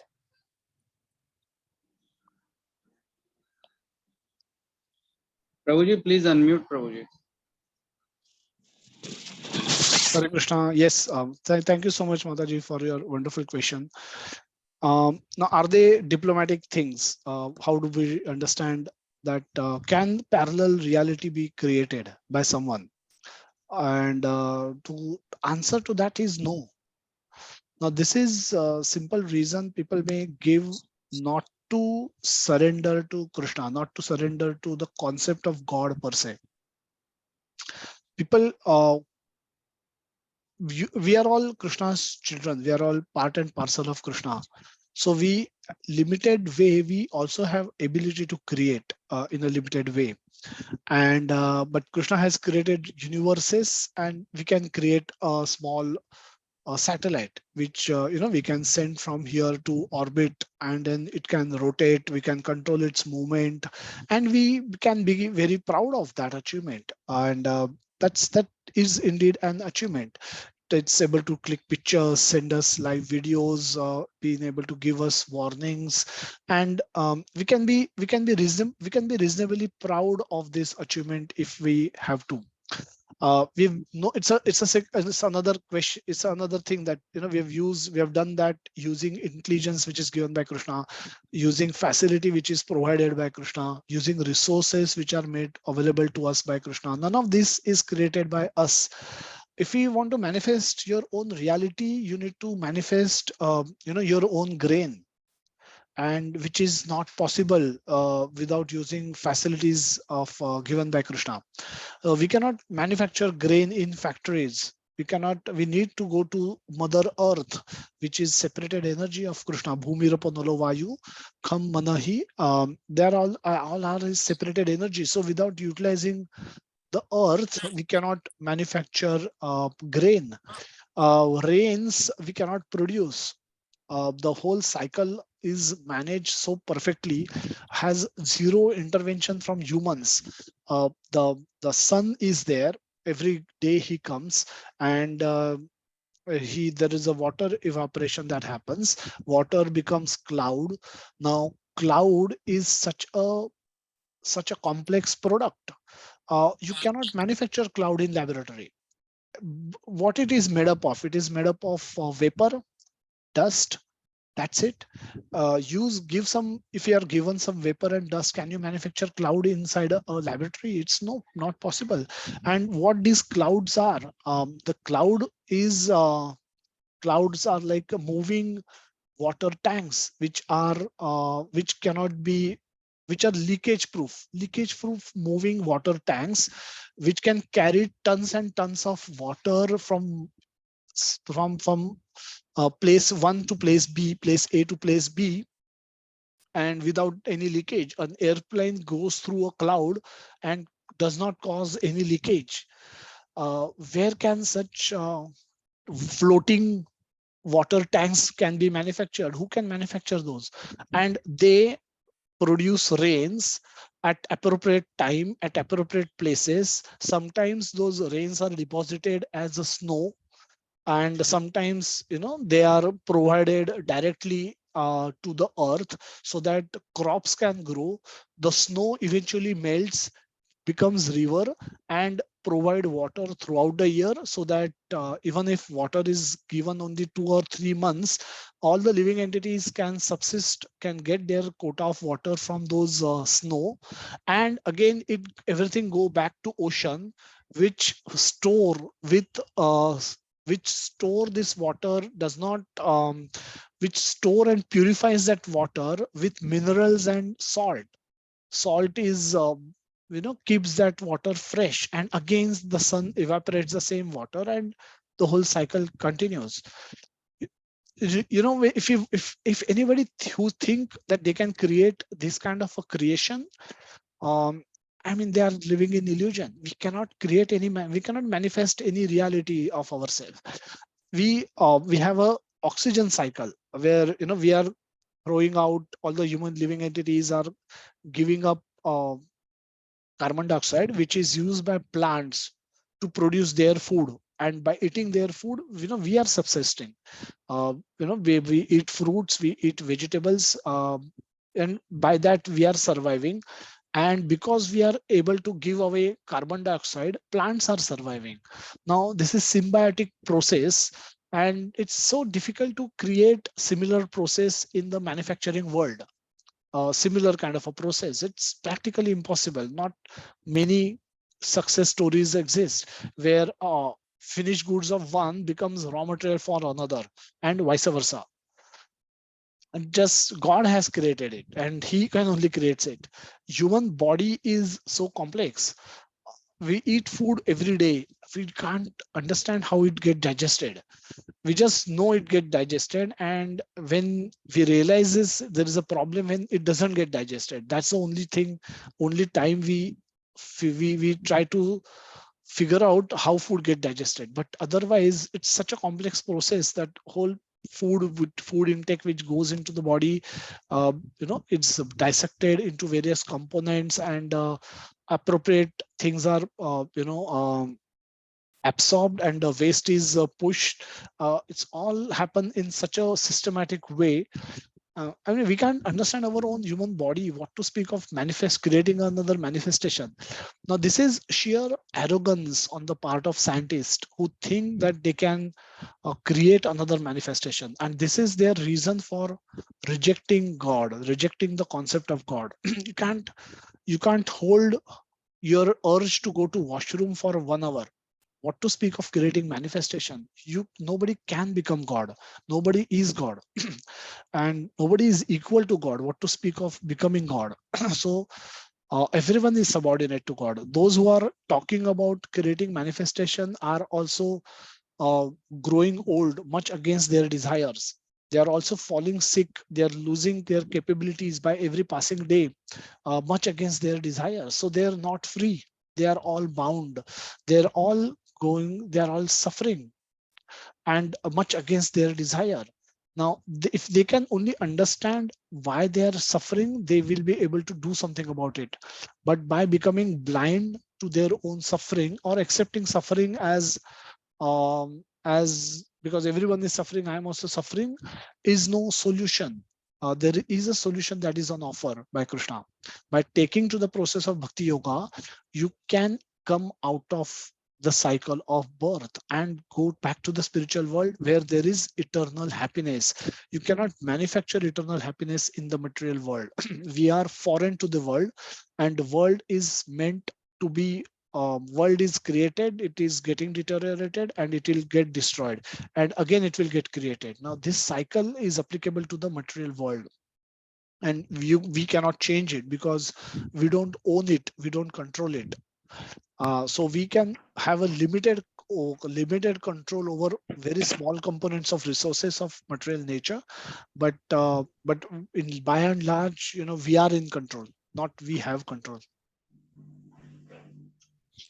Thank you so much, Prabhuji. Wonderful, wonderful answer. Thank you so much. Hare Krishna. Hare Krishna, Mataji. Akshita, Mataji, you have a question? Prabhuji. Actually, I have two questions. First is that if our action and thoughts get purified when our faith is increasing, then how do we fall back to our old habits and not able to maintain the consistency? So that's a power of association as well. So when we say that you want to burn a wood, a log of wood is there, and you want to burn it, two things you need to do. You need to light fire, and you need to protect it from water. If you keep pouring water on the wood will not burn properly. And so you need to keep it dry. We need to do's and don'ts. Both things need to be implemented. If you only do one part and forget to do other part, then the wood will remain wet all the time, and then it cannot be burned properly. It will just create a lot of dhua, lot of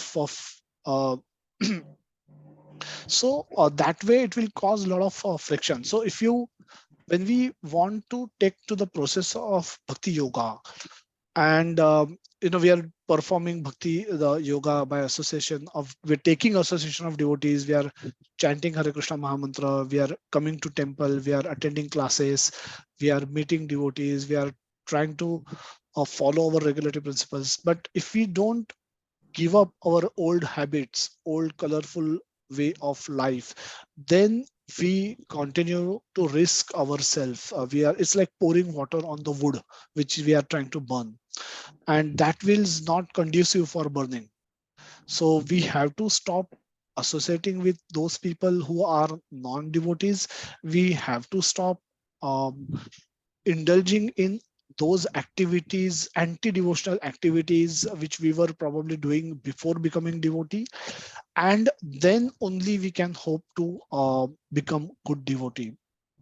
And we so we there then we so it's like we need to protect our bhakti as well, because we will get tested by temptations will come, because we might have had indulged in those activities in past. We still have those friends, we still have those relatives, those have not changing, those are not changing, those are not becoming devotees yet.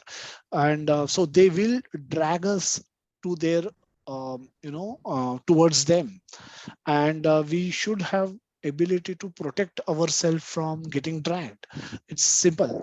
If we let ourselves get dragged in those directions and end up doing those things which are anti-devotional, then our bhakti will always be uh, going up and down all the time.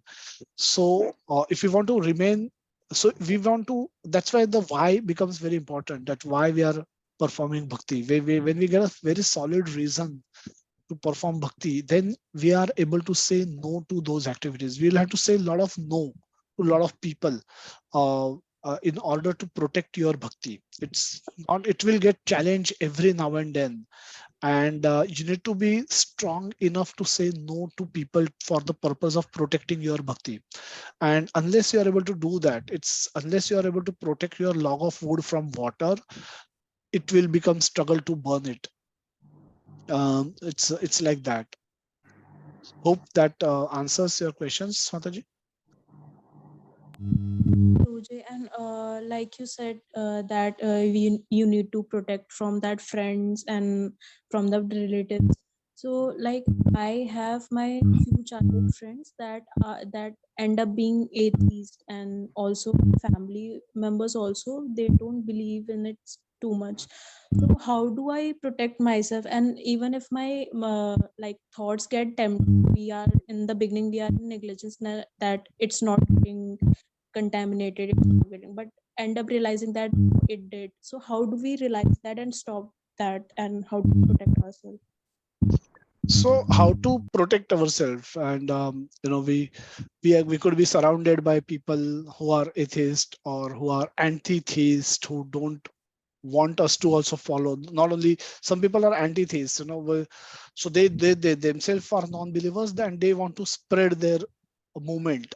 They want to, if they find some believer, then they will bombard that person with so much uh, talk that their hope is that that person will also become a non-believer like them, and then that they can consider to be their success. There could be some people like that as well, and some of those could be very close associate of ours, which we really have to see wake up every morning and see their face. We just can't avoid. Now, different. It's a more of a. It can be discussed offline more appropriately, but a general answer can be. We often get this kind of a question, and often we answer it in such a way that end of the day, we all have our individuality. And I now, my father was not a commerce graduate, but I choose commerce. And my sisters choose something else, they were art graduates. So when I so it's my none of in no person in my family used to play cricket. Played cricket for a reasonable amount of time. Now, having individuality is not considered bad, and especially if it is in sports, if it is in study. But the so is true for bhakti. So is true for bhakti. So is true for bhakti in the sense that if you feel inspired to follow a particular path of devotional service, because it is sensible, because it is verifiable, as we discuss, and you having accepted and practiced it, you experience change in you, positive change in you, and that is inspiring you more. to practice, and because we get encouraged, right, when we see positive outcome for our efforts in whichever field, we feel more encouraged to do that more often. And because others have not no exposure to that knowledge, no not practiced those aspects, they are not having similar understanding and similar experience. Now this is where we encourage everyone to take up to to protect your own individuality, and we do that for things we are passionate about. If you are passionate about singing, for example, and if parents are not allowing you to sing, or maybe you're particular about a sport, your parents may be initially pushing you to study, but you want to pursue sports career. Now there could be frictions, and we go through those frictions for a career choice, for a sports choice, for a medical seat, for engineering admission, for singing career. But when it comes to bhakti, we give up, we tend to give up very easily. Now that should change. uh, that should change, because here also our individuality matters, and it your individuality will be respected if you could show conviction about your individuality. In the normal course, any in typical Indian family, people will want children to become engineer, graduate, doctor, and chartered accountant, and so on, so MBA, and so on so forth. Nobody will typically look up to their children to become a sports star or a footballer or a kabaddi player, international kabaddi player. So these are not the first choices that people want people to our children to pursue. But if they see a child very convinced about her or his or her career choice, and then they let them follow their heart. And same can be true for bhakti. If we are convinced, and if we are convinced about the process of bhakti yoga, that we this is the best course of action for us, and this is not going to affect my studies, my career, and in fact it will enhance my studies, because I will get more focus in my studies. I'll just do Krishna consciousness and studies and my family relationships. Everything, study and family relationship are boosted if you become a good devotee. And because you become more responsible, you become more humble, you become more focused. All those qualities help become make you very trusted person, make you very compassionate person, make you very helpful person, make you very humble person, and you just become more likable in family and friend circle. And you, because your focus, you do well in your studies as well, study or workplace, both way as well. So if you are convinced about bhakti, then you can convey it in that way to your family members and the friends, those who are opposing this. At again, at a level of individual maintaining individuality, people will respect choices made by individuals. And there could be situations where people will try and force each other. Their force can work provided our faith is shaky. If they find us not convinced about what we are doing, and now by convinced we don't say that we are able to answer all their questions, but if we experience change, positive change in us, then the way we will defend our choice can be much more with much more conviction than otherwise. If they find us shaky, then they will bulldoze on us, and then they will make us do what they want us to do. But if we are firm enough, we are convinced enough that what we are doing is not wrong, rather it is right for you as well as for them, but at least at your level this is right, then you should be able to defend it reasonably well with people.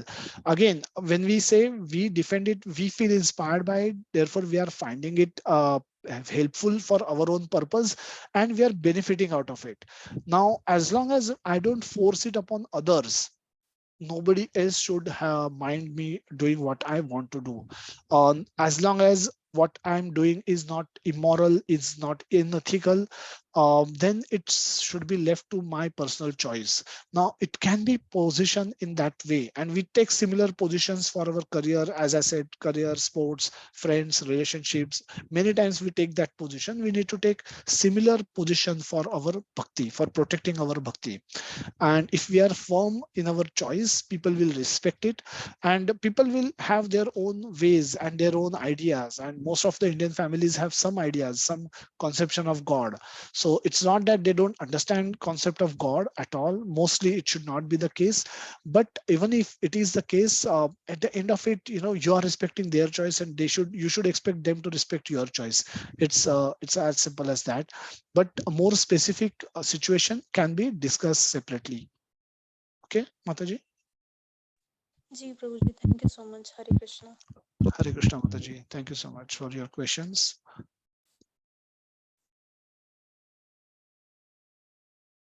Yeah, don't have any other questions. So, Ramesh Chandra Prabhuji, I'll take your question offline. Don't think you're there in the call. So we'll end today's session. Thank you so much for staying back for the question answers, and it was really helpful for me also personally, and hopefully it was helpful for others, those who asked the questions and those who heard the answers. So we'll continue with our exploration of Bhagavad Gita on the next Sunday. And please try and remain as much Krishna conscious as possible by joining japa and reading sessions in the evening, and also take prasad every day, and thereby remember Krishna in all the time. So we'll end today's session. Srila Prabhupada ki jai. Nitai Gaura Premanande Hari Hari Bol. Jagannath Baldev Subhadra Maya ki Hari Bol. jai. Hare Krishna. Hare Krishna, Prabhuji, Dandavat Pranam.